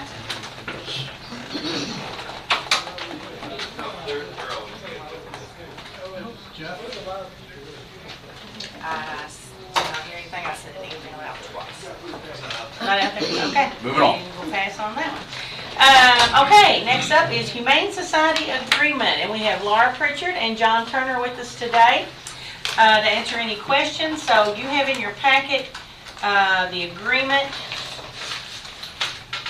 I was a little confused by this one, only because Okay, I'm going to try to explain. the bullet point makes it seem like we're not talking about the agreement. It makes it seem like we're talking about the Citizens Animal Control Advisory Committee. No, I was just kind of, because I didn't realize, I mean, I saw that it was in our packet, I didn't realize we would be discussing it. Yes, we're going to So- discuss the agreement, and then we're also going to approve a Citizen Advisory Committee. We're going to do two things. All right. So, the agreement is between the Boyle County Fiscal Court and the Danville-Boyle County Humane Society. We met as a group, we being representatives of the Fiscal Court, which would be Magistrate Gay, Magistrate Sleeper, that are on the committee, myself, county, Administrator. Julie. My right hand, Julie. Who else was there? George and Fizzy. Yeah. So we met and went through the agreement line by line, page by page, and came up with an agreement that both of us said we could live with. I believe the Humane Society Board met last night, and there were 3 changes. 3 more changes? Trilly. The board met at the end of July, and those 3 changes are the ones that you all received at the end of July. Okay. Laura, if you want to come up and Yeah, why take don't the you come podium. up? I met with George the Monday after we met on Friday at 9:30, and he had some additional feedback based on what we had discussed on Friday. So I made those changes and sent it to the board for approval in July, and they came back with 4 additional changes, and that's where we are today. Okay. All right, so the And then I'm changes, sorry, Tilly, we did meet last night. Yes. But, yeah, Were there any changes last night? no changes last night. well, these are the changes highlighted in yellow that they requested from Julie's meeting with George the following Monday after we met the prior Friday, I think it was, Thursday or Friday. And then there was correspondence between George and Us. Yeah, and us, that we wanted to just approve what we made changes to the day that we've all met as a group. Now, last night, I believe the Humane Society Board, I have 3 highlighted comments, additions, changes, whatever, that the board wanted. So these are the same ones Up- from approved. the end of July. Okay. Yeah, All they're right. the same exact one, yes. So, if you look at, do y'all have the letter that was addressed to George? Yes. Okay. If you look at the changes that, that were requested, page 4, part 1, the animals running at large or abandoned shall be accepted in accordance with Boyle County Ordinance 842.1 KRS Chapter 258, and the addition is and Danville County Humane Society policy and procedures. So the addition is actually, it's your all's policies and procedures. It's the policies and procedures that we worked with. And George's email says your procedures. Okay, well, Yeah, it says Danville County Humane Society policy and procedure. so it's intended to be the policies and procedures that we all sat in the room and worked on together that included things like in the field, animal control officers would check for a microchip and things like that. This was the, Okay. kind of the punch list that we've asked that Mhm. could defer animals from ever coming to the shelter to start with. Okay. So like if they scan for a chip in the field, Tell them who it belongs to, they Tell can them who take it it belongs directly to, to they that can take it residence or directly. whatever. But I don't or want them contact going knocking on doors though. That's kind of an issue that you and I have talked about, and that I think the Humane Society's pushed back on. If an animal's running at large, I don't really want them to go just start knocking on doors, startling people. It's not safe for them when they're by themselves, unless they have a chip that says it belongs to this person. I just don't want them taking like another half hour to go knock on doors to try to like, hey, does this dog belong to you? Does this dog belong to you? You know, that can be tedious and a little asking much of our couple animal. so your concern is mainly safety related for the officers or time related? Yes. Okay. Okay. Any other comments for that one? Okay. The next one, Well, Just for clarity, go ahead. Obviously, that doesn't say it in this letter that we've sent, so that's going to have to be absolutely nailed down and I clarified. have George's email right here, and it says DBCHS policy and procedure. I think that was a mistake from George. We've talked about that a number of times within the Humane That's a Society game breaker. board. Yeah, because that's, could potentially put us in conflict with Right. KRS, and we can't do that. No, that's what I'm saying, it's not that, because that could put you in conflict with KRS, but we're asking you just to follow your own policies and procedures. I guess you'll have to clarify with George, Yeah, because it's make right that there. very Okay. fast. Yeah. Sure. okay, so you're saying the first one on page 4 should say, And why do we have to clarify it? Because why would we go against our own policies and procedures? That's kind of my point, That's Jason, what we're is that the only thing we're asking is that you would just, you would just include that in the text, just as you included the ordinance and the KRS. Because obviously, you wouldn't go against those either, so just include that in there too. okay, so a message that I've received from George says, the second change request on page 4, and one on page 6, all are highlighted. They should say Boyle County, or they should say BCAC rather than DBCHS. Do you agree with that then, Laura? So the one that's. The one on page 4, the first one, which is the one we're talking about right now, should say, accepted in accordance with Boyle County Ordinance that's KRS Chapter 258 and BCAC policy and procedure? Yeah, that's what I think it should say. Instead of- It should just say an animal control policy. Policy and procedure, Right. okay. Yeah, that's what it should say. Because I want to make sure we get this straight. So part 2, so I'm looking at Steve's letter here, so I'm looking I think at, we're back to this one. oh, we're back Yeah, we're to- back on the first okay, So we're okay. saying that, we're saying that we're gonna have that say, and animal control BCAC, policies. Yes. BCAC. Yes, thank you, yes. BCAC. Yep. That's what George has said? Yes. Okay. All right, so to change that then, we'll strike the yellow, and it's going to say and BCAC. Yep. Bull County Animal Control. Policy and Okay. procedure. Yeah, policy and procedure. So, under K, just so I know where we're at, right? Yes. Yes. Yes. Number 1, Part 4, Page 4, Part 1K. We strike what is in the highlighted yellow and insert BCAC, policy and procedure. All right, the next one then is, number 2 is Part 4, Page 4, Part 2E. Yes. Provide adequate working space for ACOs and shelter director, including a minimum of 8 kennels that will be used for animals accepted by the ACOs, 2 isolation kennels, 2 cat cages in the treatment room, and any other necessary kennels to house animals for which BCAC has assumed custody. And then the highlighted part is at the discretion of DBCHS.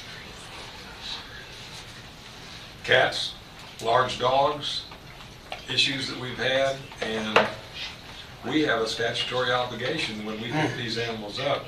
I just don't see how that can possibly be in there. So what we're asking for is a conversation. We're asking for a conversation if it exceeds that level of intake, the But 8 you kennels. but you all have had many, many empty kennels. So how many kennels do you want, Kyle? Whatever is needed. Okay, so So you here's, want to fill the whole place up? If need be, and that to me is the name of the Humane Society. And bring in dogs terms- from other counties and euthanize So Boyle can I- County can I animals? speak? Is that No, the we plan? don't Can I want to do speak? that. so if the measure of success is filling kennels, we can do that. But what I think the public needs to understand is that at the time, 5 years ago, when we were filling kennels, if they got on the website and looked for Spot because they wanted to come see Spot at the shelter and they didn't see Spot listed on the website anymore, the likelihood was not necessarily that Spot was adopted, but that Spot was euthanized. So the more we take in, the more likely it is that we get back to a spot where we are euthanizing hundreds of animals. Now, based on the data, 2/3 of the animals that we bring in, because we are partners, come from animal control, animals running at large. So right now, we have seven kennels on the ACO hall, I think right now are full, which means there's, a couple more. This is manageable until we get a hoarding case, until we get something that's bigger. So what we're simply asking for is Or a just court order. a court order. So there are a couple of animals on the ACO hall right now that are court ordered. They're in a court case, so they're going to be there for a while. We don't have any interest in getting in an argument with the court. We just don't want to get back to a point where we're euthanizing so many animals. And when I say we, I mean it's the county's animal control officers who have to do that. It is emotionally taxing. It is sad for everybody involved. So we just want to make sure we're having a conversation. But I see where the shelters, we've got all these shelters that are having to take animals in. And so all these county animals are out there, and the humane and the animal control aren't taking care of them. We're having to go to the So I want to correct that, shelters. Ms. Bodner, because that's not true. We are taking care of the animals in our care, and But I mean, the numbers is what well, I mean. of course, and I think it's really important that we acknowledge this is a team effort. So the rescues do not have a partnership with the municipality, so they don't have the requirement that we have, Right. and that you all have, right. to take in animals. So they can actually say, we can't take any more, we're capped out. They also don't have a requirement, because they can deny animals, they don't have to euthanize for space. If we get to a point where we're overpopulated, we do have to euthanize for space. So this is not just a partnership with the county and the Humane Society. It's the county, the Humane Society, and all the rescue efforts in the entire community will have to be together to solve this problem. This is not something we can solve. I don't think it's a A and B. It's not just fill capacity, start euthanizing. I think this is where we get out and do more outreach and try to do more adoption events with. Okay, so this is what I would say. I would invite all of you. How many of you volunteer for the Humane Society? Do any of you volunteer for the Humane Society? Okay. Okay. Oh, Great. If you have, that's awesome. If you have room for a foster, that's great. You know, this takes the entire community's commitment, because yes, we can do more adoption events. We are working with our hours to be open on Saturdays and things like that. But you don't adopt your way out of this. You don't adopt your way out of this. But that at discretion of the Humane Society needs to be a joint agreement So between. conversation, I think we can, we can wordsmith it. At the discretion does not mean a conversation. No. It Well, means it means we you are say going to yes or make no, the and we've got final laws. determination. So- And let's be honest, we do not want to fill the kennel. We do not want to. Yeah. But if the need arises, we want to have the availability to do that. Sure, absolutely. And that's the conversation. And let's be honest, we don't have that many hoarding cases. You and I have talked. How many have we had over the last 5 years? Probably 2 to 3. And how many have been problematic? 1. Yeah. So we're making a big deal about something that shouldn't be a big deal. I agree with you on that. And since we are partners, we should say, hey, the county has a big need right now, and we need you guys to help out and make sure that we're going to be partners and be able to let us take care of this problem. Hopefully it won't be a long-term problem, but, help us out here, no, we're not taking those animals. Right, and I think that is where The conversation the happens, but not conversation. discretion. Exactly. So let's phrase it in a way that's agreeable. Let's get to yes here. I think, with our rescues and having them give us input, personally, my daughter had 2 extreme instances, one right after the other, that where she couldn't get any help at all from our animal control or the Humane Society. So that was me, my organization, your camp. All of this should have taken care of those 2 sick animals, and they couldn't get help. And the one animal is, my niece took it in, and it's just happy and wonderful, and it's been, so the rescue that took it and helped it and saved its life, we were just thrilled about that. So that's when I became aware that we've got a problem. Before, I didn't know there was a problem. So now we just want to have this worded to where we understand we don't have to revisit this whole issue. We've spent months on. Oh, yeah. I've Months. been at the table too, Ms. Exactly. Bodner. I know that we have spent months at this. So I would just suggest that instead of, the letter that we received back from the fiscal court, speaking of Mr. Ellis's previous point about communication going both ways, the letter that we received back was basically no. And so what I would really prefer is to see a suggestion. What would you suggest that this say? And I don't think sitting here today, we can possibly, after 11 iterations of this Right. So there has contract, been I just don't think we can solve it today. Well, there's been conversation, but I want to. Well, we need to work through it, and we need to talk through it. Exactly. Because we're never going to solve it if we don't have the conversation. That's right. And we also can't keep No, we going. cannot. We've got to Can't get keep this going. resolved, Yeah. the sooner the better. And 11 versions. I asked that it be resolved by August 31st. So time's ticking. Can we just strike that and let it just be understood? Yes. I don't want it just understood, Judge. It's got to be very specific that we. No, it says it right lack there. of a word- better It says it right there. It word- says to house animals for which It abuse is in says that custody. we have the Yes, we strike that. ability to use the shelter. And Laura, with all due respect, don't challenge my volunteer time. Like, I volunteer for a lot of things as this role as a magistrate. I mean, this role is basically volunteer. And I do a lot of things in the community. I touch a lot of different things. And so just because I'm not able to volunteer several hours at the Humane Society does not mean that I don't do things to help out with the Humane Society. This has taken up several months of things that we're I agree. And you and I have had very open, lots honest of conversations about this, correct? And I hope that you would instead take what I said as an invitation instead of a challenge. And I concur with. I have tried to Okay. to come out there, but I saw what the difference is, I stepped back and I let other magistrates step in. Can we just strike that at the discretion Yes. of Humane Society and just leave it as it is? We cannot leave it as any other necessary kennels to house animals for which BCAC has assumed custody. I'm saying we cannot. But KRS says that our ACOs shall pick up. It does say that. Shall. Your So we KRS don't have a choice. Your KRS doesn't say that they have to be housed at our facility.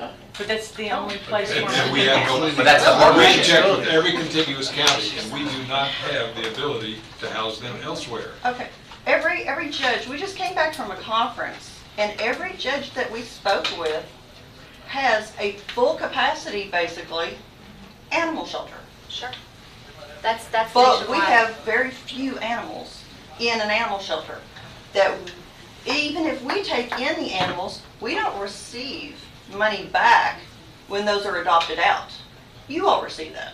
We don't receive that back. Well, we pay for the vetting, and And we pay for the electric, and we pay for the water, and we pay for the building. And yeah, we pay for things to be taken care So, of I mean, this also. is a partnership, it's two-way. Right. So what I would suggest is that we somehow mention in this agreement that there would be some sort of conversation, because we want to work with you. We want to work with you.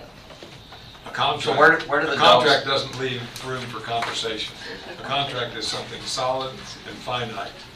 Where, and just trying to understand this, how do we have the conversation if we've got 11 dogs that need to go somewhere, and we have to have a conversation with who? With the whole board? No, With the executive director. the executive director, and so at that point, the board has entrusted Yes. all decision-making to that executive director Yes. to say yes or no, whether those animals can come in. And history has proven it's a no. So here's what I would say. I think we keep harkening back to the one that was a difficult situation. But we've just had a situation that has resulted in a positive partnership with us, with the 3 Huskies that have come in. From Washington County? From Washington County. So, I mean, I think by that recent event, we've shown that we are willing to partner here. Was And that- go We out got, we there. got negative feedback on that. That was a no at first as well. Absolutely. We got very negative feedback on that. Well, I had a conversation with George in which he asked that in the future, I at least tell someone that these dogs are coming. Well, I reached out to our ACO officers, which are sole responsibility for intake for the animals that we are receiving. And we agreed to take 3 of the dogs from Washington County. I agreed to take 3 of the dogs from Washington County. But then we had a conversation where some people were unhappy because I did not correspond with Humane Society's side. I didn't think I had to because we're the sole Communicated with responsibility your of ACO. care. And I think that there's definitely room for better communication on both sides. And we will take responsibility for that for sure. But those animals are at the Humane Society. We're getting enrichment for them. We're trying to get them more eligible to be adopted, so.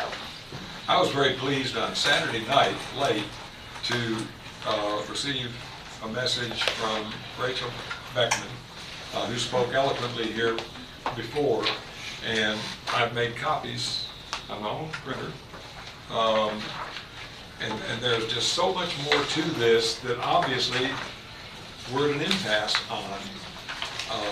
And Judge, I would make the motion that we defer any action on this contract. Well, we're not through it yet. I want us to get all the way through it. Yes. All right. I want us to get all the way through Can we just it. get to let's put an asterisk with this one. Well, Okay. Let me just comment Yes, on this please, one. because you're on the committee. Right. Because I do think that, I think that needs to be stricken personally. Because as we said, it's a rarity that we have these issues anyway.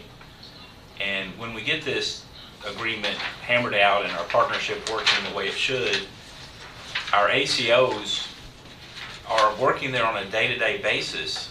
And so they are our eyes and ears and our boots on the ground and should be the ones that are communicating and working intimately with the Humane Society director and staff. Sure. And so they all know what the situation is, and so there shouldn't need to be another layer of discretion or involved in that process. These are people that are working for They're there in the building. the care Yeah. of the animals that they're tasked with caring for, and so it should not be an issue. And a lot of this problems that we have is because we've not had black and white before. Absolutely. And so I agree. by adding that in there, you're going back to not black and white. They should be able to go and do their job and just come back and not have a, a standoff. So I can take this conversation, John and I can take it back to the board, but the version that the board voted on included that change. So I can't sign this today with you. So if that's the decision that you will come back with, then I can take that back. Can you all have a to the special board. meeting? We can, okay. Yep. All right, moving on, because we'd like that. Okay, so we are not in agreement then with number 2. Okay. Because we would like it stricken and you all would like it inserted. Right, and so there's no substitute. It's either stricken or it's not stricken. I just think that That's the court. if there's going to be that communication that occurs all the time with our ACOs and them Director. following their policies and procedures and working within your all's guidelines and working to minimize the number of animals that we have in the shelter and keeping us in a non to low euthanasia rate that we all want and desire. So that's where I think that's just one level that I think there needs to be some compromise, and I think we need some compromise on your all's part on So that I'm issue. happy to take that back, and there is written into this agreement a review period in the first quarter of when we enact this agreement. So, we do have the ability to review with you all. Okay. So, yeah. Okay.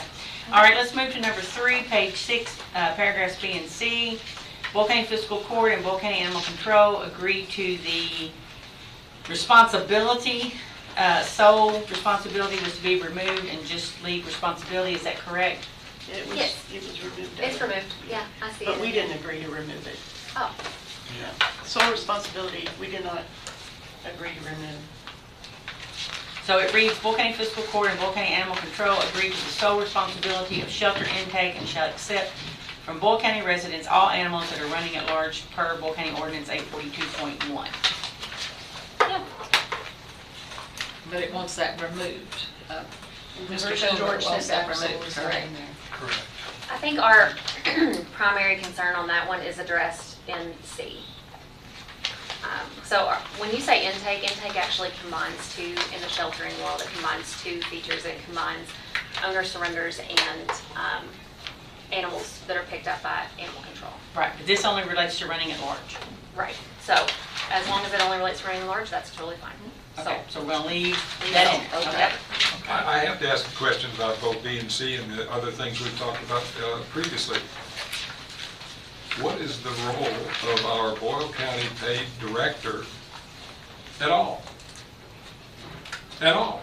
Why do we have one if he or she? Are you talking about Humane Society No, director? I said our Boyle County paid director. Animal control. Well, it's for animal control. It's to help them take calls, tell them, where the public is called and needs something done. Easy to make and take calls. It's very difficult to make decisions when we are at this impasse on so many issues in this contract.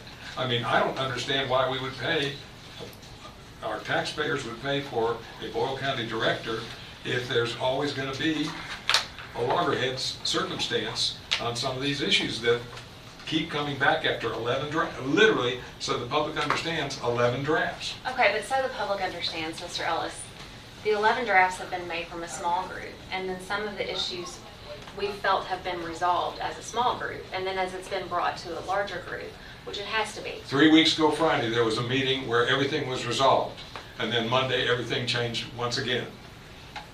Sir, if you could please just let me finish my sentence. I would say that you all are beholden to work with the court, and we have to work with our board also. So, yeah, when you work with small groups and then you take it to a larger group, that is a check and balance on the process. I repeat, 3 weeks ago, your group, your small group, came to concurrence, because I walked in for another meeting, and walked by and saw what was going on. Obviously, I didn't have a role in it. Sure. But things changed the next Monday, again. At the board meeting, when we took it to our larger board meeting. I That's what think it they actually changed before then. I think the feedback came Well, before George then. came in Monday and spoke with Julie and I and requested some changes. Sure. And then the thing that And then was he took approved that that to the night at the board was, yes. He took that to the board, yeah. Magistrate Gay or Magistrate Slipper, do y'all have any other input on, before we move on to see?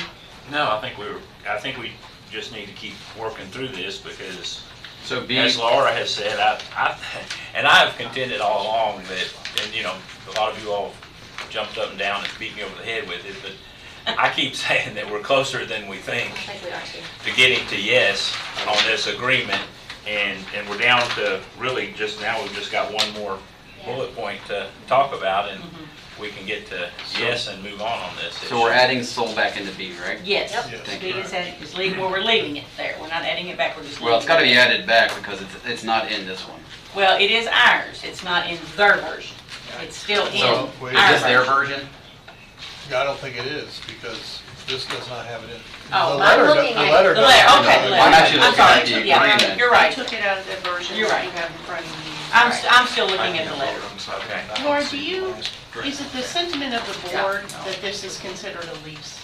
Because I have some language here from George that said that this agreement is in the most simple terms, nothing more than a lease. I think he's considering that like an analogy.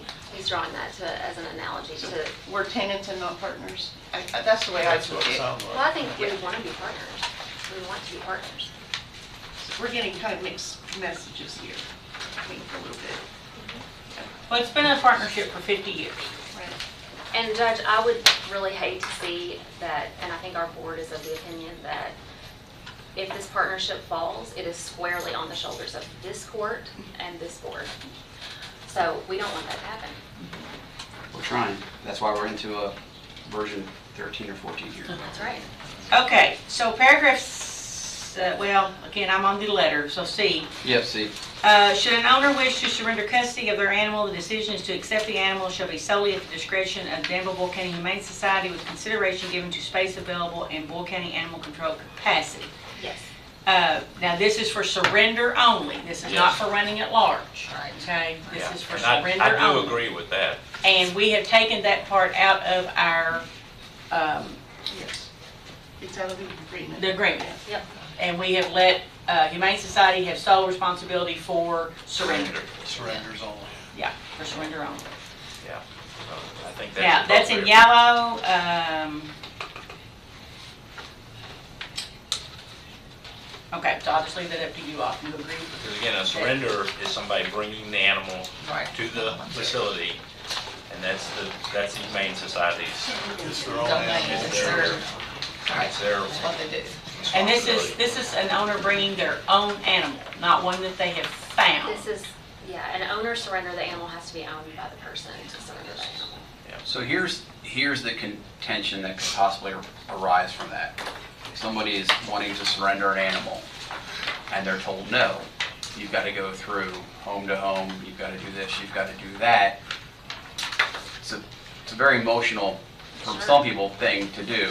Others, well, I'm just going to take the dog off the leash and let it roam, and then it becomes a problem of the county and animal control. And so then would they be So that charged? same animal shows up again.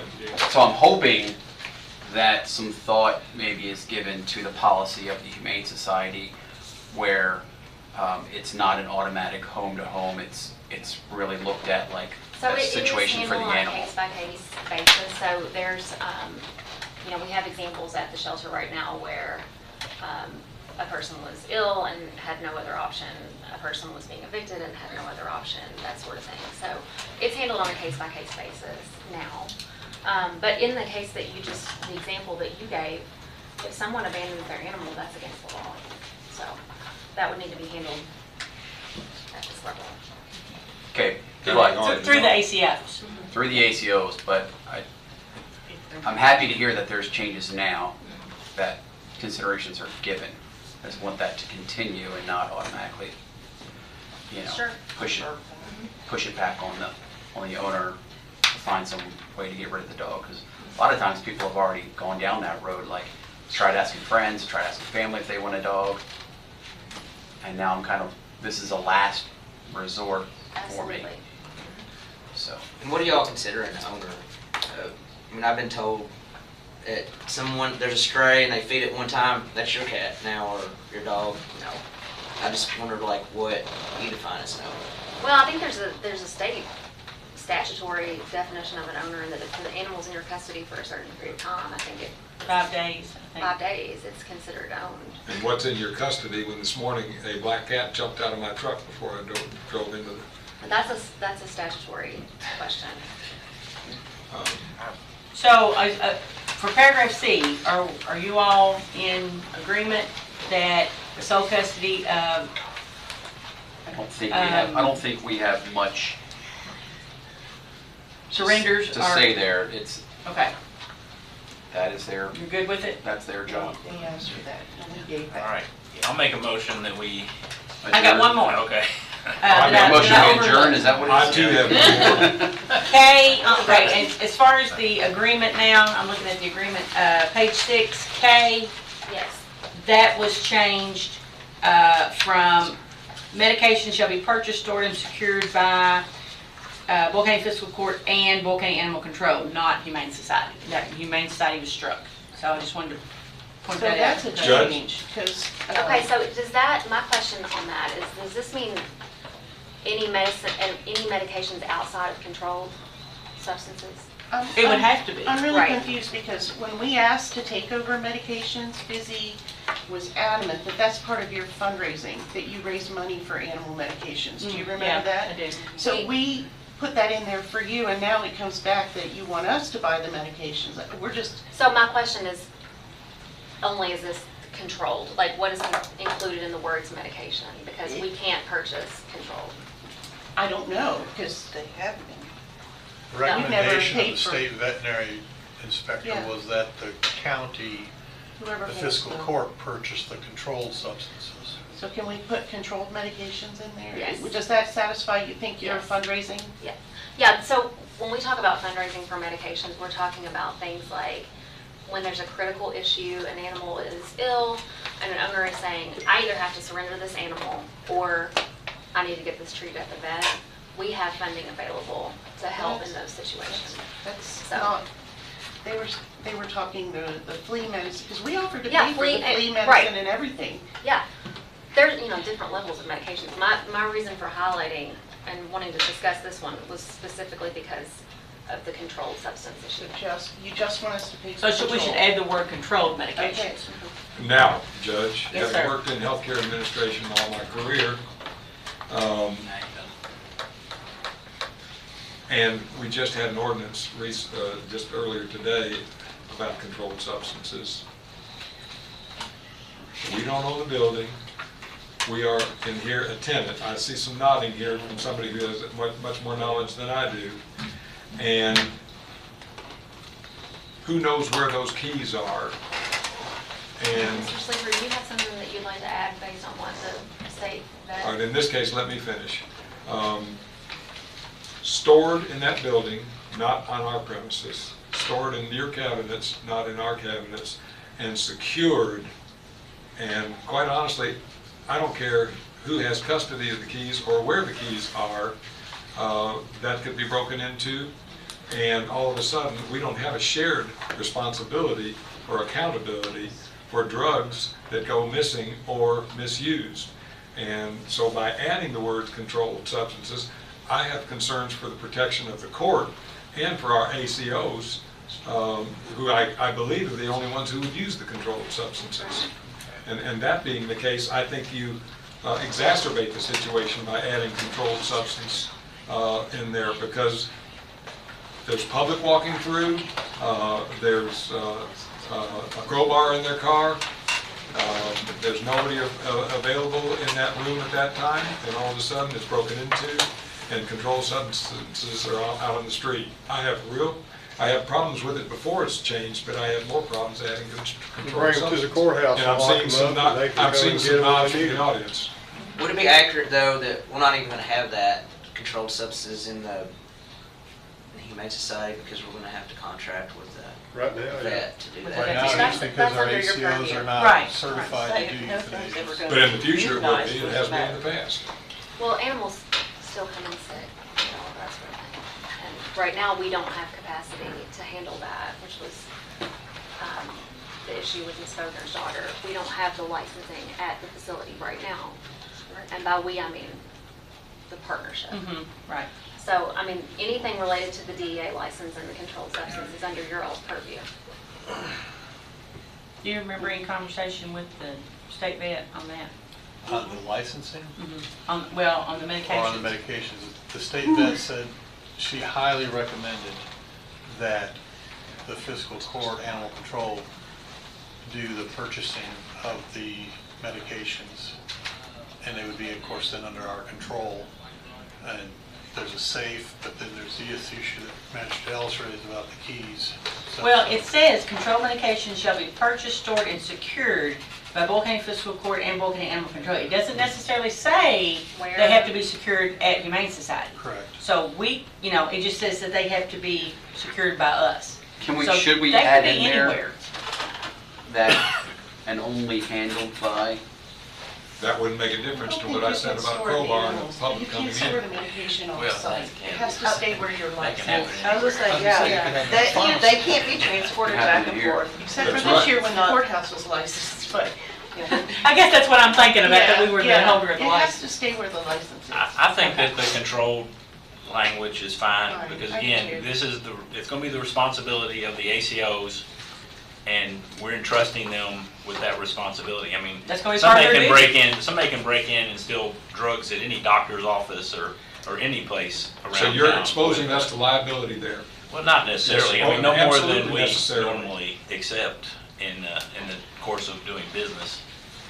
So I think that that's where the state vet recommended, and that's, you know, it says that they shall be purchased, stored, and secured.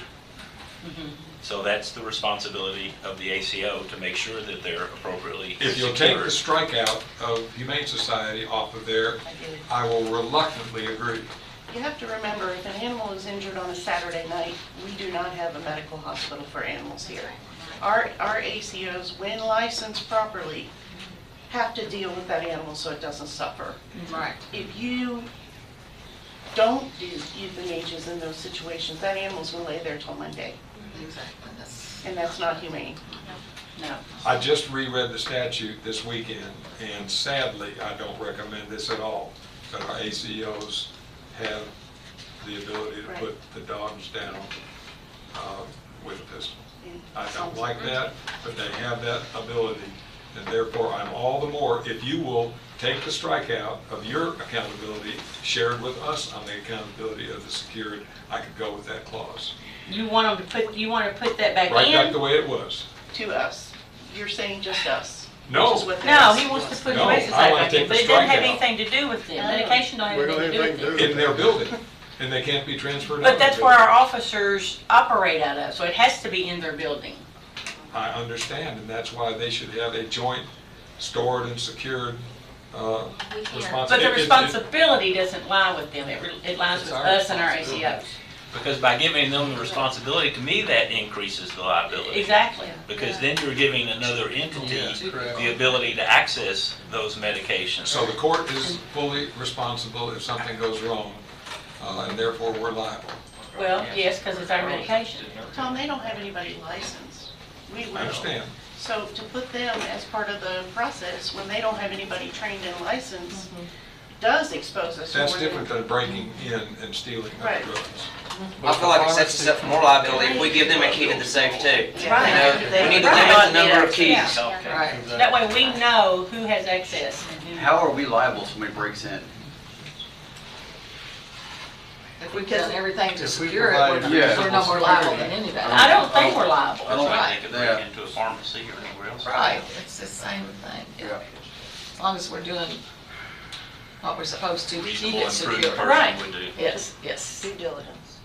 Okay, so, yes or no on K, we're gonna add controlled medications and we're gonna leave the strikeout for Humane Society and will only be purchased, stored, and secured by fiscal court and Boyle County Animal Control. Yes. Yes. I got 5 shaking their head. Okay. Yes. And Judge, I do have something on J. Okay. I'd reluctantly go with J if you take out the third line, may. Well, now J was not a point of contention because that was agreed to within the small committee. Julie, the court has had no input, just so Yeah. just so you know.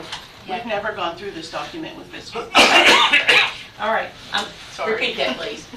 It would now read, changes in policy that affects the BCAC policy and procedure manual require adoption by the fiscal court.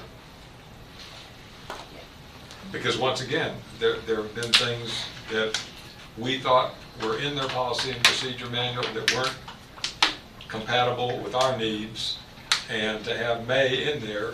Okay, so the whole paragraph reads, policies pertaining to animal care and treatment shall be at the discretion of Humane Society. Changes in policy that affect Boyle County Animal Control Policy and Procedure Manual may require adoption by the fiscal court. You want that to say shall? You want that to say shall? Either shall or... I don't think that's even anything on them, it's just That's just which we don't want our animal control people like changing the policy unilaterally without coming to us. I don't think that affects them. So just take May out, that's what you're saying, just take May out. Once we get this agreement signed, we will get a policy and procedure manual to review and approve. Right. Right?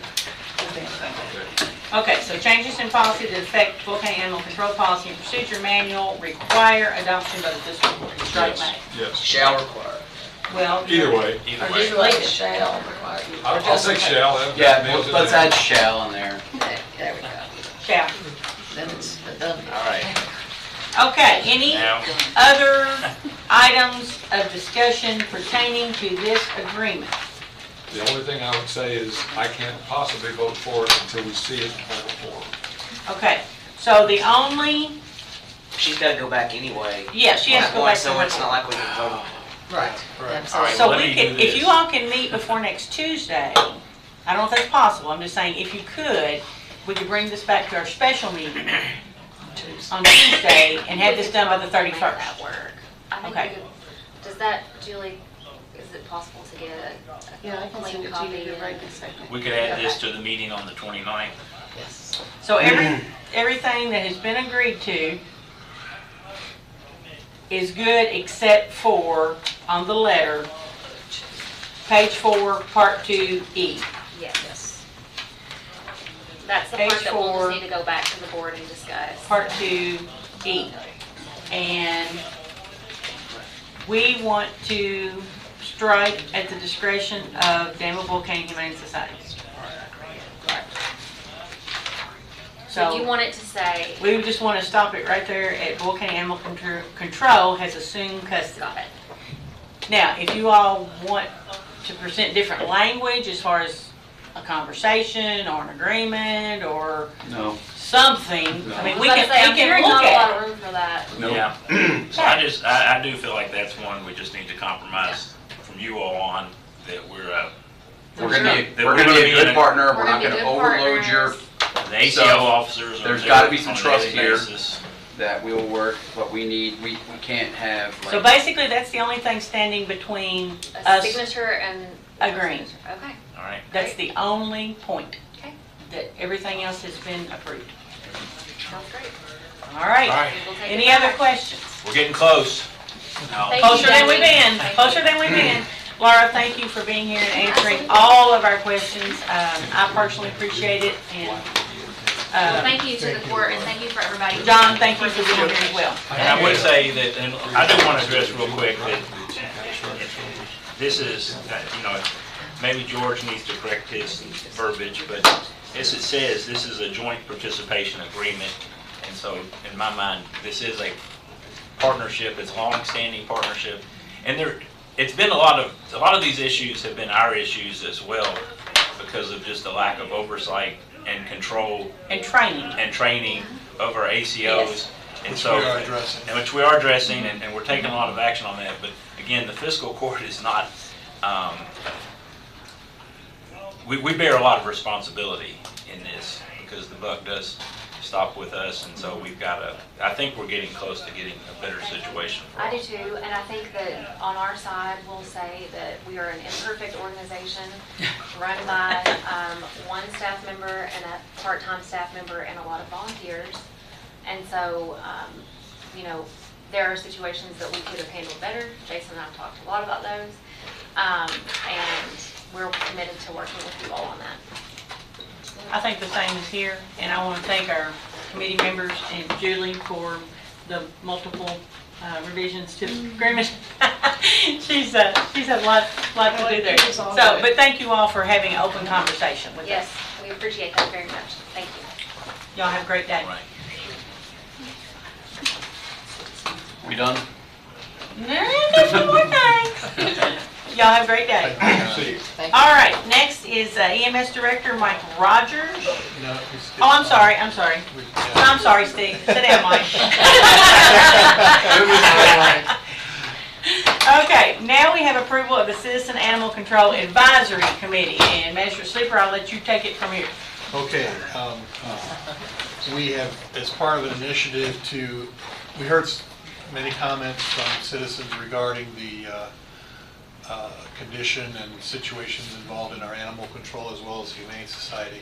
And we want to take seriously and address those issues. And part of the way we can do that is through the having a advisory committee, a citizens advisory committee in terms of animal care and control. It'd be a volunteer, it'd be an advisory role, nothing binding on the court or anything. But the purpose would be to, as I said, advise us, but educate us and communicate to us what's going on and how we can do things better or what needs to be done, as well as it would serve as a committee that would help network the various rescue operations and individuals and groups that are on the front line working to make the animal welfare of our county much better. So, do you want me to go ahead and make a motion? Sure, Can I make a motion? Okay, I make a motion that we approve an advisory committee made for animal care and control made up of volunteers to advise the court. Second. Let's go. We have a motion by 11:20, let's Magistrate go. Sleeper, a second by Magistrate Cullen, to approve a Citizen Animal Control Advisory Committee. And is that going to be, the people on the committee, will that be chosen by you and Magistrate Gay, or how? Well, we had a number of contacts submitted recommended by people who are on the front line as well as those who have So you'll meet with them as a large group? I'd like to meet with them in a large group and determine the committee size and such from them, because there's probably too many to have an efficient committee, but we want all the input, all the various stakeholders, if you will, in making those decisions. So I think it's an excellent idea. Also, we need a location, and so we need to work that out. Meeting dates and times and locations. So, and Our also new director of the library is always open, so you might start there. And I would also add that as an official advisory committee to the court, it will be open. It will be subject to open meeting statutes. Which means public can attend. Jamie has to take all idea. notes. Thank you, Steve. Jamie, you're the secretary. Yeah, we're all. Call for question. I'm a bad secretary. All right, all those in favor of the motion to approve forming this advisory committee signify by saying aye. Aye. Any opposed, nay. Motion carries. Well done. Thank you. Yeah, and I do want to just thank Magistrate Sleeper for his efforts and work on this. He really has taken this on and been putting in a lot of time and effort in putting this together. So thank you for that. Thank you. He's carrying the committee. He is. Drum roll. Now we have EMS Director, Mike Rogers. Thank you, Judge. You're welcome. Magistrate. The first thing on the agenda today is request approval for some budgeted items. We budgeted in our proposed budget, had 2 stretchers and 2 Lucas devices, and we budgeted $112,000, and we got the final price. It was $96,823.46, which is in your packet. Motion we approve. I will say, in the past, we've always had this approved with the county attorney to make sure it's sole source. It hasn't changed, but I think, he probably still needs to look at it to make sure it is sole source. Okay. But it's, so I would add that into the motion, that pending. Pending sole source. Okay. You All wanna right. make any Is other the company adjustments? willing to say that they are the sole source? I mean, can they get me something? Yeah, I already have that. You've looked at it several times. I just Right. want to make sure we do it again. Most of our other directors bring that with them, but okay. Okay, I have a motion by Magistrate Cullen, and I'm sorry I didn't catch the second. Second by Magistrate Bodner, to approve the purchase of, 2 stretchers and 2 Lucas devices. okay, 2 stretchers and 2 Lucas devices in the amount of $96,823.46, which is well within the budgeted amount. Good job. Any discussion? All right, all those in favor of the motion signify by saying aye. Aye. Any opposed, nay? Oh, and part of that motion was contingent upon being a sole source provider. Okay. Motion carries. Next, paramedic school. Yep, the next item is for Cassie Centers. She's a night shift employee that's expressed interest in going to paramedic school. She's super smart, she does a good job, and we recommend her to go. Make a motion, we approve. The total price of the class is $11,087.49. And we have it in the budget? It is in the budget. It's Make a motion, we about approve. $18,000 that line. Second. Okay, we have a motion by Magistrate Cullen, second by Magistrate Bodner, to approve Cassie Centers attending paramedic school at the cost of $11,087.49. Any discussion? Do we have? She's super smart and still wants to work with you all. Mike, do we have within that the caveat that we have in other roles where if somebody leaves, there's a reimbursement clause? Yeah, it's a simple contract that just says, you know, this person will work here for 24 months after receiving a paramedic license, and then the judge and the county attorney and I sign it. Good. Let me extend that 24 months. I will say in the past, homegrown paramedics that we have, including me, are still here. It was good up until then, including You you. want to Mark. extend it to 120 months? Is that- Good, Mark. All right, any other discussion on the motion? Nope. All those in favor signify by saying aye. Aye. Any opposed, nay. Motion carries. Thank you, Mike. Appreciate it. Boyle County Jailer, Brian Woodford. Why, he is here. Well, you- Been here for a while. Yeah.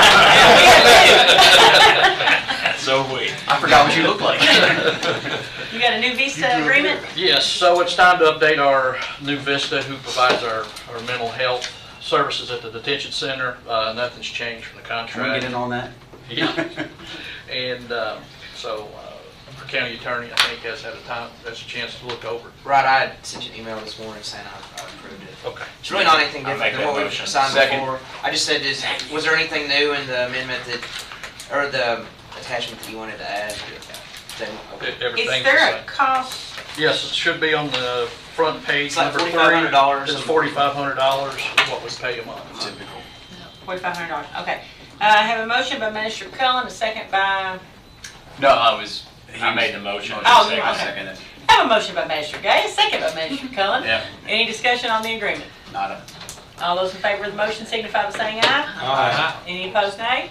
Motion carries. Thank you. That's all I have. When we get in the new jail?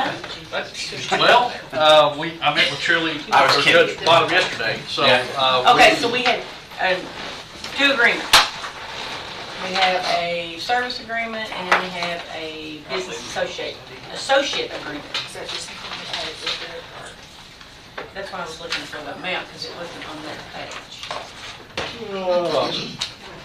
Yeah. I didn't print that one, so if we need to do. Are they all the both of them- same? Well, this one is the, Proposal. yeah.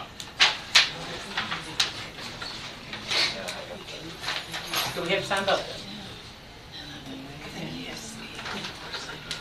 I think I'm gonna sign this one. Okay. And then I need to sign the service agreement, which, Yes, we both have to sign this one. which shows the $4,500. Yes. I just didn't want to walk out. This is just the, we need to go ahead and do this one too. And then I'll send this to them, get a signed copy, and copy you on. Please. I appreciate it.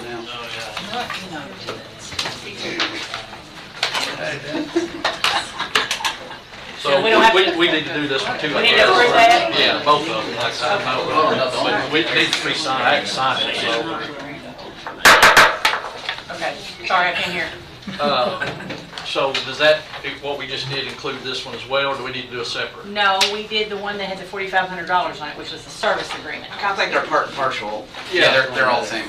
So it's part All of the the same same, contract, okay. so. We're approving all agreements From New Vista. from New Vista. Yep. Include that part of my motion. So can you amend your motion to include? Yeah, we just did. Both. Okay, so Magistrate Gay amended his motion to include both agreements from New Vista, seconded by Magistrate Cullen. All those in favor, signify by saying aye. Aye. Any opposed, nay? Motion carries. Got them all approved now. Thank you. Thank you. Okay, the last item on the new business is land acquisition EMS. And Julie, do you want to take Sure. this? Do you want me to, I didn't bring That's okay. Map. I think what we have been looking for is a piece of property downtown, centrally located, so that EMS could improve on their response time to the eastern part of the county. And we have found a parcel on Main Street located across from the Red Rooster. It's been empty since 2005. I can't believe I didn't think about this sooner. So we reached out to the property owner and we have come to an agreement on a price of $105,000. Make a motion, we go ahead and purchase. Second. Motion by Magistrate Sleeper, second by Magistrate Gay to purchase. It was listed at 149 or 143, 143. yeah. 5. We got it for 105. Good job, y'all. Trilly. Good job. Trilly did the. Just call me the negotiator. All right, any discussion on this piece, and how many acres? It was 6. It was a .6. A little over half an acre, I believe. The Pinkinator. And I did a title opinion also on this property, and it's not encumbered by any lien, so. And it's not in the floodplain. My title opinion doesn't say that. but According to they- FEMA, it is not. They checked on that as far as checking the records and so forth of the courthouse and taxes and stuff paid, that it's all good on that end. I think closing is set for. Well, I have to get approval, so I don't have a date on closing, because I told them I had to wait on your all's approval. Call for question. Purchase of land acquisition. So are we? And in your motion, Yes. can you include that I sign all pertinent documents related to the acquisition of this property? That is already in my motion, yes. Thanks. And second? Second. All I right. agree with that as well. It's part of my second. Okay. Any other discussion? All those in favor of the motion signify by saying aye. Aye. Any opposed, nay? Motion carries. Thank May I you. make- Thank May I you. make a second, make a question? Yes. I'd like to find out exactly how the funds, how you want the funds to work. Are the funds going to be paid from EMS? Are they going to be paid from money market, from general? I may need to move money if the closing is prior to the next meeting. I don't think it will be, but I will find out and let you know. Okay. It's what? 1/3 of an acre. 1/3 of an acre, okay. I'll have to find out when the closing is, and then you and I can discuss it. Okay, because I won't be able to move anything unless it comes straight out of two particular Well, funds. okay, so which fund would it be better to come out of? Well, if You know the money situation Well, better than I. if the court wishes that this go into as property of like EMS, where they're gonna be located there, I need to do a transfer of money into that EMS fund to cover all the proper amounts. Would there be a reason, Mike, for it to be exclusive to you as opposed to any other potential, which I can't think of, use of another agency of government? I don't think so due to the size. It's not a giant piece of land, so there's probably only enough room to put put EMS bays on there. Yeah. It's Yeah. not. It's not gonna be, Okay, so then this money Very could large. actually come out of either general fund or money market fund, which are both basically one and the same. They're just in two different bank accounts. okay, you just want permission then to transfer the funds? They can come out of either one, so. if they. So do you need any action from the court? Okay. We'll be fine. Okay, all right. Magistrate reports, and let's start, what, We need to vote on that. oh, I'm sorry, I thought we did. My bad. All those in favor of the motion to acquire the land as presented and allow the, I thought we did. Yeah, we did that.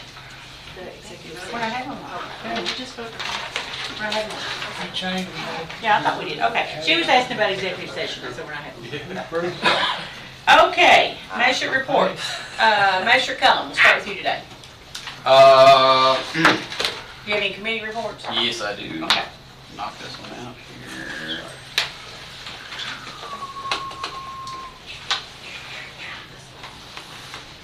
All right, so Sheriff's Committee met this morning. Present were myself, Magistrate Harmon, Deputy Stratton, and Sheriff Bottom. Two of the three deputies have been hired, and they're looking for a third still, so the additional three that the court increased the staffing. So we've hired two already, including our detective, and he is already hit the ground running, working cases. So the Sheriff's Department greatly appreciates that. But there will probably, next year, we'll probably be asking for more. You'll see why here in a second. New insurance has helped greatly with, the application pool. Current staff right now, they've got 12 full-time, 2 part-time deputies, 6 SROs. We have Sam, who's, kind of our IT guy. Court security, we have 14, and then office staff, we have 3. And so for the month of July, their calls were 920, which is actually a little bit less than what they normally do. So to, with just essentially 12 and a half people or whatever. So I'll go ahead and submit that for the record. Okay, you make a motion to Yep. approve your committee report? Okay, have a motion and a second. All those in favor signify by saying aye. Aye. Any opposed, nay? Motion carries. Thank you. And I don't have any others. Yeah, that's all my committee reports. All right, thank you. Is that all you have? Yeah. Oh, no, it's not all I have. I thought you meant all I have for committee reports. No, sorry, I'm still. Sorry. We received a picture from Jack Hendricks, former magistrate, about veterans, the Veterans Memorial over by 127 there at Millennium. They just went and had the tank repainted, and so you should be going out there regularly. Any way to pay your respects for the veterans from this county, but go check out the new painting on the tank, and also the concrete work. If you've not seen the concrete work, that came out wonderful as well. And so the court here helped finance the remainder of that. So please go out and take a look at that. And I think that's all I have.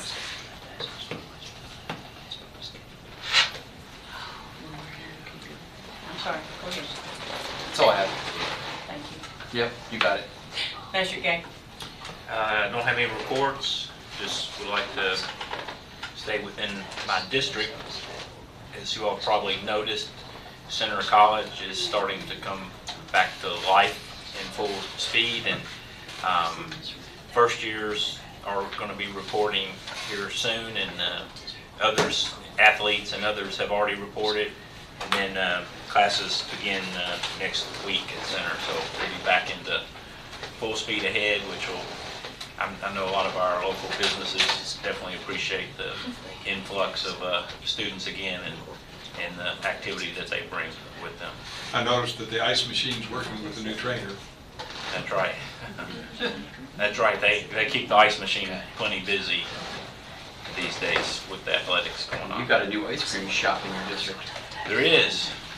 Finn's Ice Cream Shop is downtown, and so that's going well. And then, so that's exciting.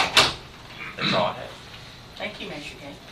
Commissioner Sleeper? Most of mine was brought up already with in terms of the advisory committee and the EDA.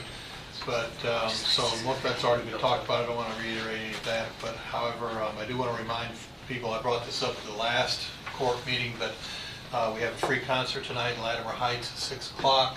Free hot dogs put on by the Arts Commission, and it's for Magistrate Gaze District, my district, Districts 5 and 6. However, the concert is open to everyone, so please come and enjoy free music and free hot dogs this evening at 6 o'clock. Awesome. You should be able to just lay the hot dogs on the street. Yeah, or just hold them up to the sun. Cook them, so. Cook them on your hood of your car. All right. It's on the back end of Latimer Heights up on there. There's on the left behind the buildings, there's a slope, and that's where it'll be located. Okay. All right. Thank you very much. Mr. Dales? Thank you, Judge. I'd start with a question to Roger. What's the status of our safety equipment for our new lift? We've been ordering some stuff. We haven't got anything in yet, but we're trying to get everything together for the truck. Unfortunately, Judge, the reason I bring that up is in one of our breakout sessions in the Louisville conference that we all went to last week, the Commissioner of Parks had to order 80 trees cut, and I believe it was in Pulaski County, in one park. The cost of an average tree, $700 or $800 these days? Yeah, $600-700. And we have literally dozens in my district alone that will be doing so. Hopefully, Darlene, I hope we've got a big line item for tree cutting. Although we're going to be doing a lot more of it now that we won't have to contract out, since we have the new piece of equipment. Right. Second, October is going to be a busy month in Perryville and in Portland, so please plan on being at the festivals, the two respective first and second weekends of October. And in December, I've mentioned this almost every meeting, but let's make sure to be out to the Portland Festival at Christmas time, because there's a great local play produced and a wonderful dinner, and we all ought to be there. Next, read my notes here. The Veterans Day program, we're back on to having a luncheon now, and we all want to put that on our calendar. I believe that's the second Saturday or second Friday in November. I believe it's second Friday in November. And the state fair, some of us are going to work that. The judge has already been there. My wife and I are going tomorrow. And kudos to Allie, Kendall, and JJ for everything that they've pulled together for representation of lots of folks from the county. It's a great looking booth. I can't wait. Yeah, it's a great looking booth. And lastly, I'm going up on Friday again representing the court on the annexation debate, which is a very serious one, and anybody who wants to go with me, just let me know. I will be leaving here about 11:30. Well, actually, there's probably going to be a luncheon in CAFO again this time, like last time, but if you're interested, let me know quickly. Thank you, All right, Judge. thank you very much. Master Bodner? Don't have much to say. I really do need to know, have we done anything on the roads, painting the roads in my district? I've been gone for a couple of weeks with my family, has an issue in Florida. Is that No, I mean, of course, we've been waiting on some money. I think we have received some. We have just received a check in the last week. Just received some, so of course, that, that's the big thing. You have to wait on the money, and then I'm getting with Allen Company and East Knob Lick, Martin Rosale.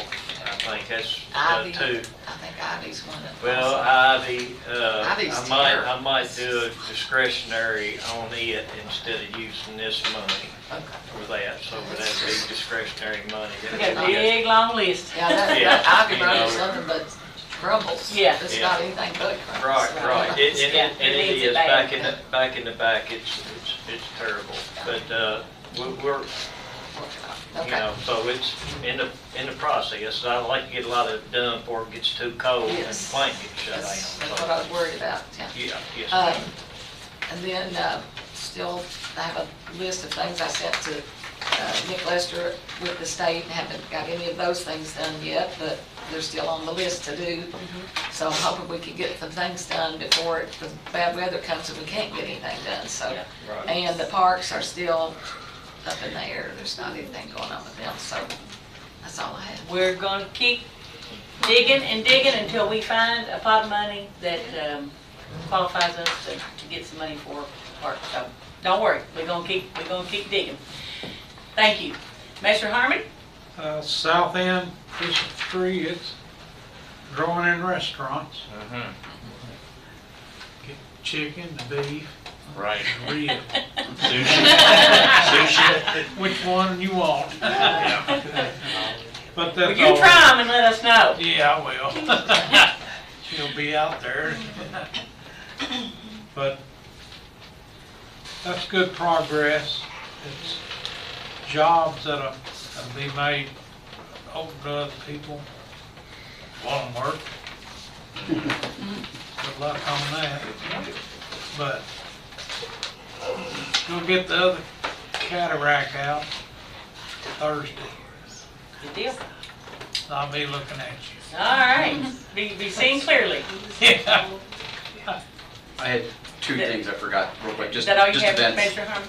Okay, thank you. We're holding a job fair at the end of September 28th. It's the Fall Regional Job Fair and Expo. It's going to be at the showroom. There will be some people that are doing on-site interviews right there.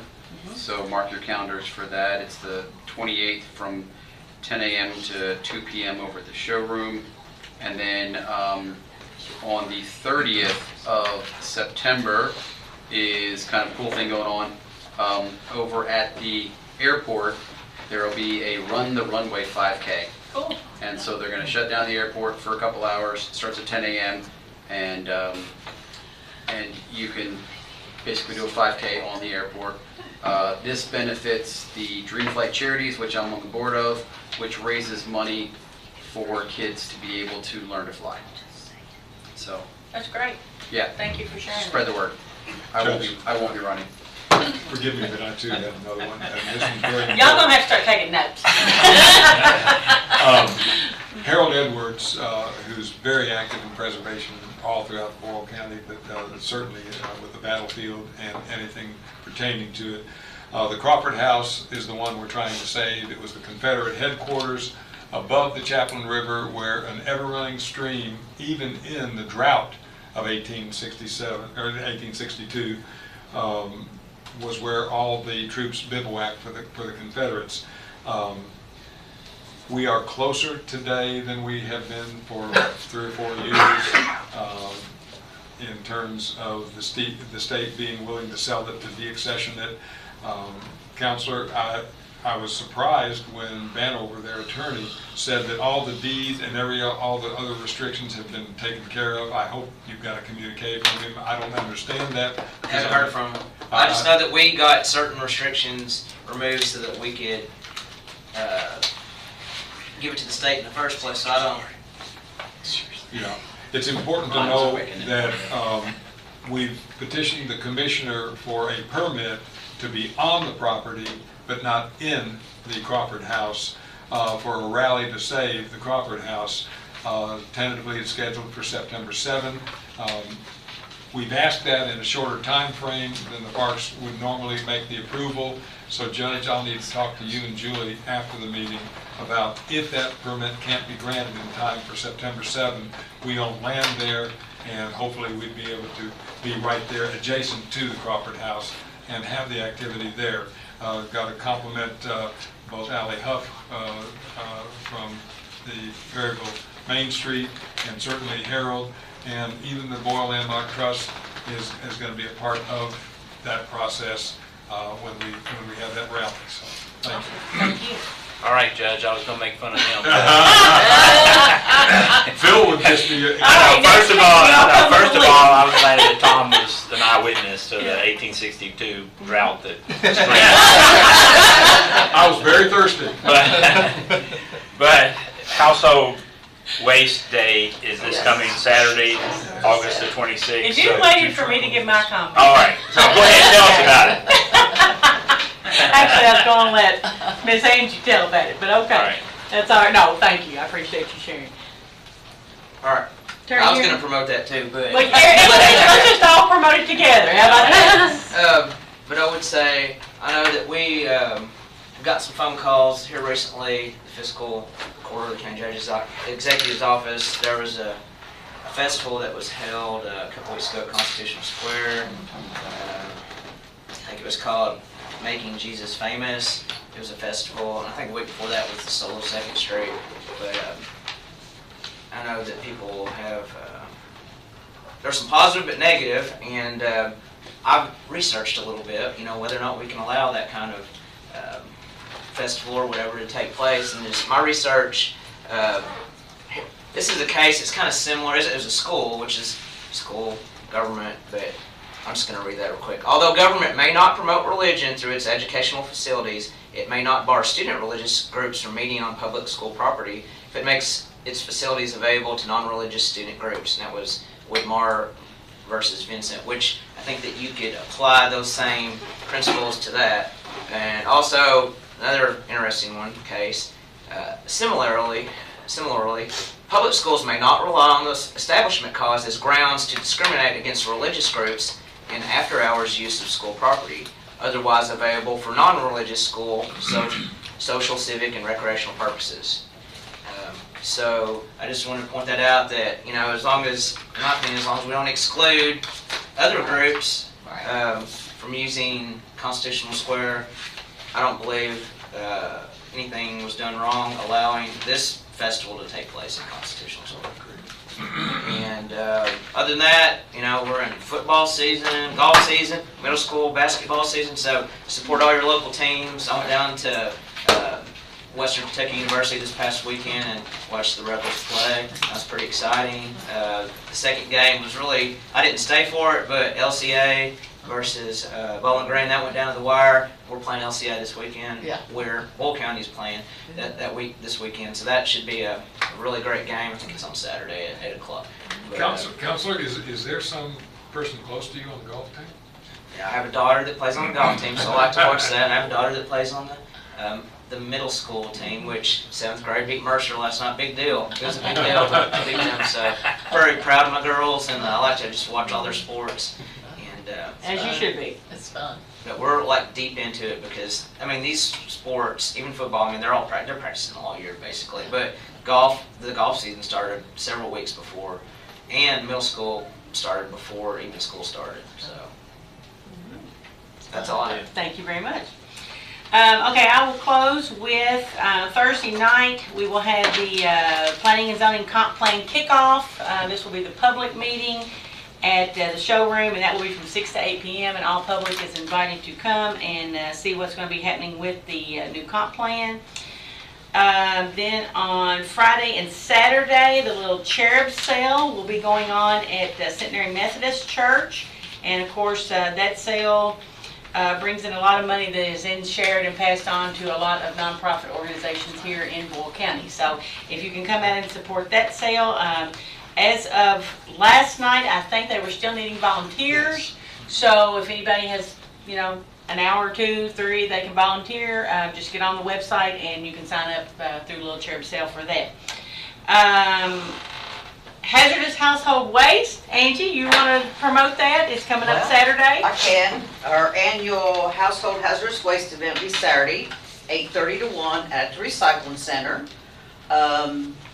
WHIR, WRNZ will be live from probably about 10 to 1, and we'll have hamburgers and hot dogs and Pepsi for those participating and want to come by and just visit and see how we do it, and bring your stuff. Jamie's already hit me up. I think he's using half the money, so. Dude, I got so many tires to bring. No tires.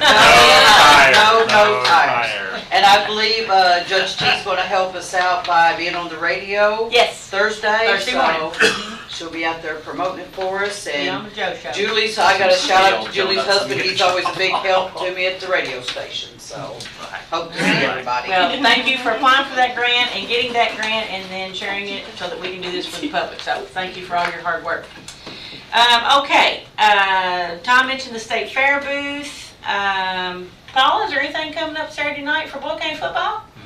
big game against LCA, and it's a bowl game. They've got Okay. 2 games, so of course I've got 2 little Bodner fellas that are on there. One that scored within 15 seconds this past Saturday night. Woohoo! He ran it straight down the middle. And the other one's just doing so well too. He had an interception and all kinds of tackles, and I could go on forever, but I won't. But everybody come out and support the Rebels on Saturday night. Yes. And what time does that game start? The first game I think is 5. I think is it 5 or 6? I know we play First game's at 5. 5. Well, And second our game is 8:30. 8:30. Yeah. But with Yeah. the heat, it's probably gonna be delayed. They may. They'll delay. Yeah. I feel sure. All right, well, thanks for sharing that. No, thank you. Also, coming up in September, September 7th is the investment and use sale, and I know that several of us on the court attend that and promote that. That will be at the barn at the fairgrounds, the old barn at the fairgrounds, and that starts at 5:30 and then dinner at 7, I believe, so. Not at the extension office, huh?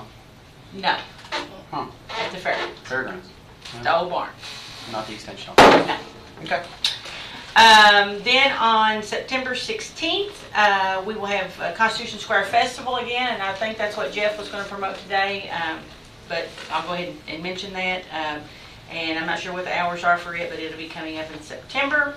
And then I will be on the Joe Show Thursday morning at 9:05, so if there's anything between now and Thursday that you all want me to shout out about, just let me know, text me, email me, and... Excuse me, Judge. Yes, ma'am. I don't mean to interrupt, but I forgot Bill Nichols also helps me a whole lot on the website. Yes, he does. Yes, he does. I didn't want to forget him. He's the man behind the curtain, and we could not do what we do for fiscal court meetings if it wasn't for our IT director, Bill Nichols. So Bill, shout out to you, thank you, and we love you. All right, that's all I have. Entertain a motion to adjourn. Make that motion. Second. Motion by Magistrate Cullen, second by Magistrate Bodner. All those in favor signify by saying aye. Any opposed, nay? Motion carries. We're adjourned. I was gonna mention Ooh, now I was I was gonna mention the acid cat, but I decided not.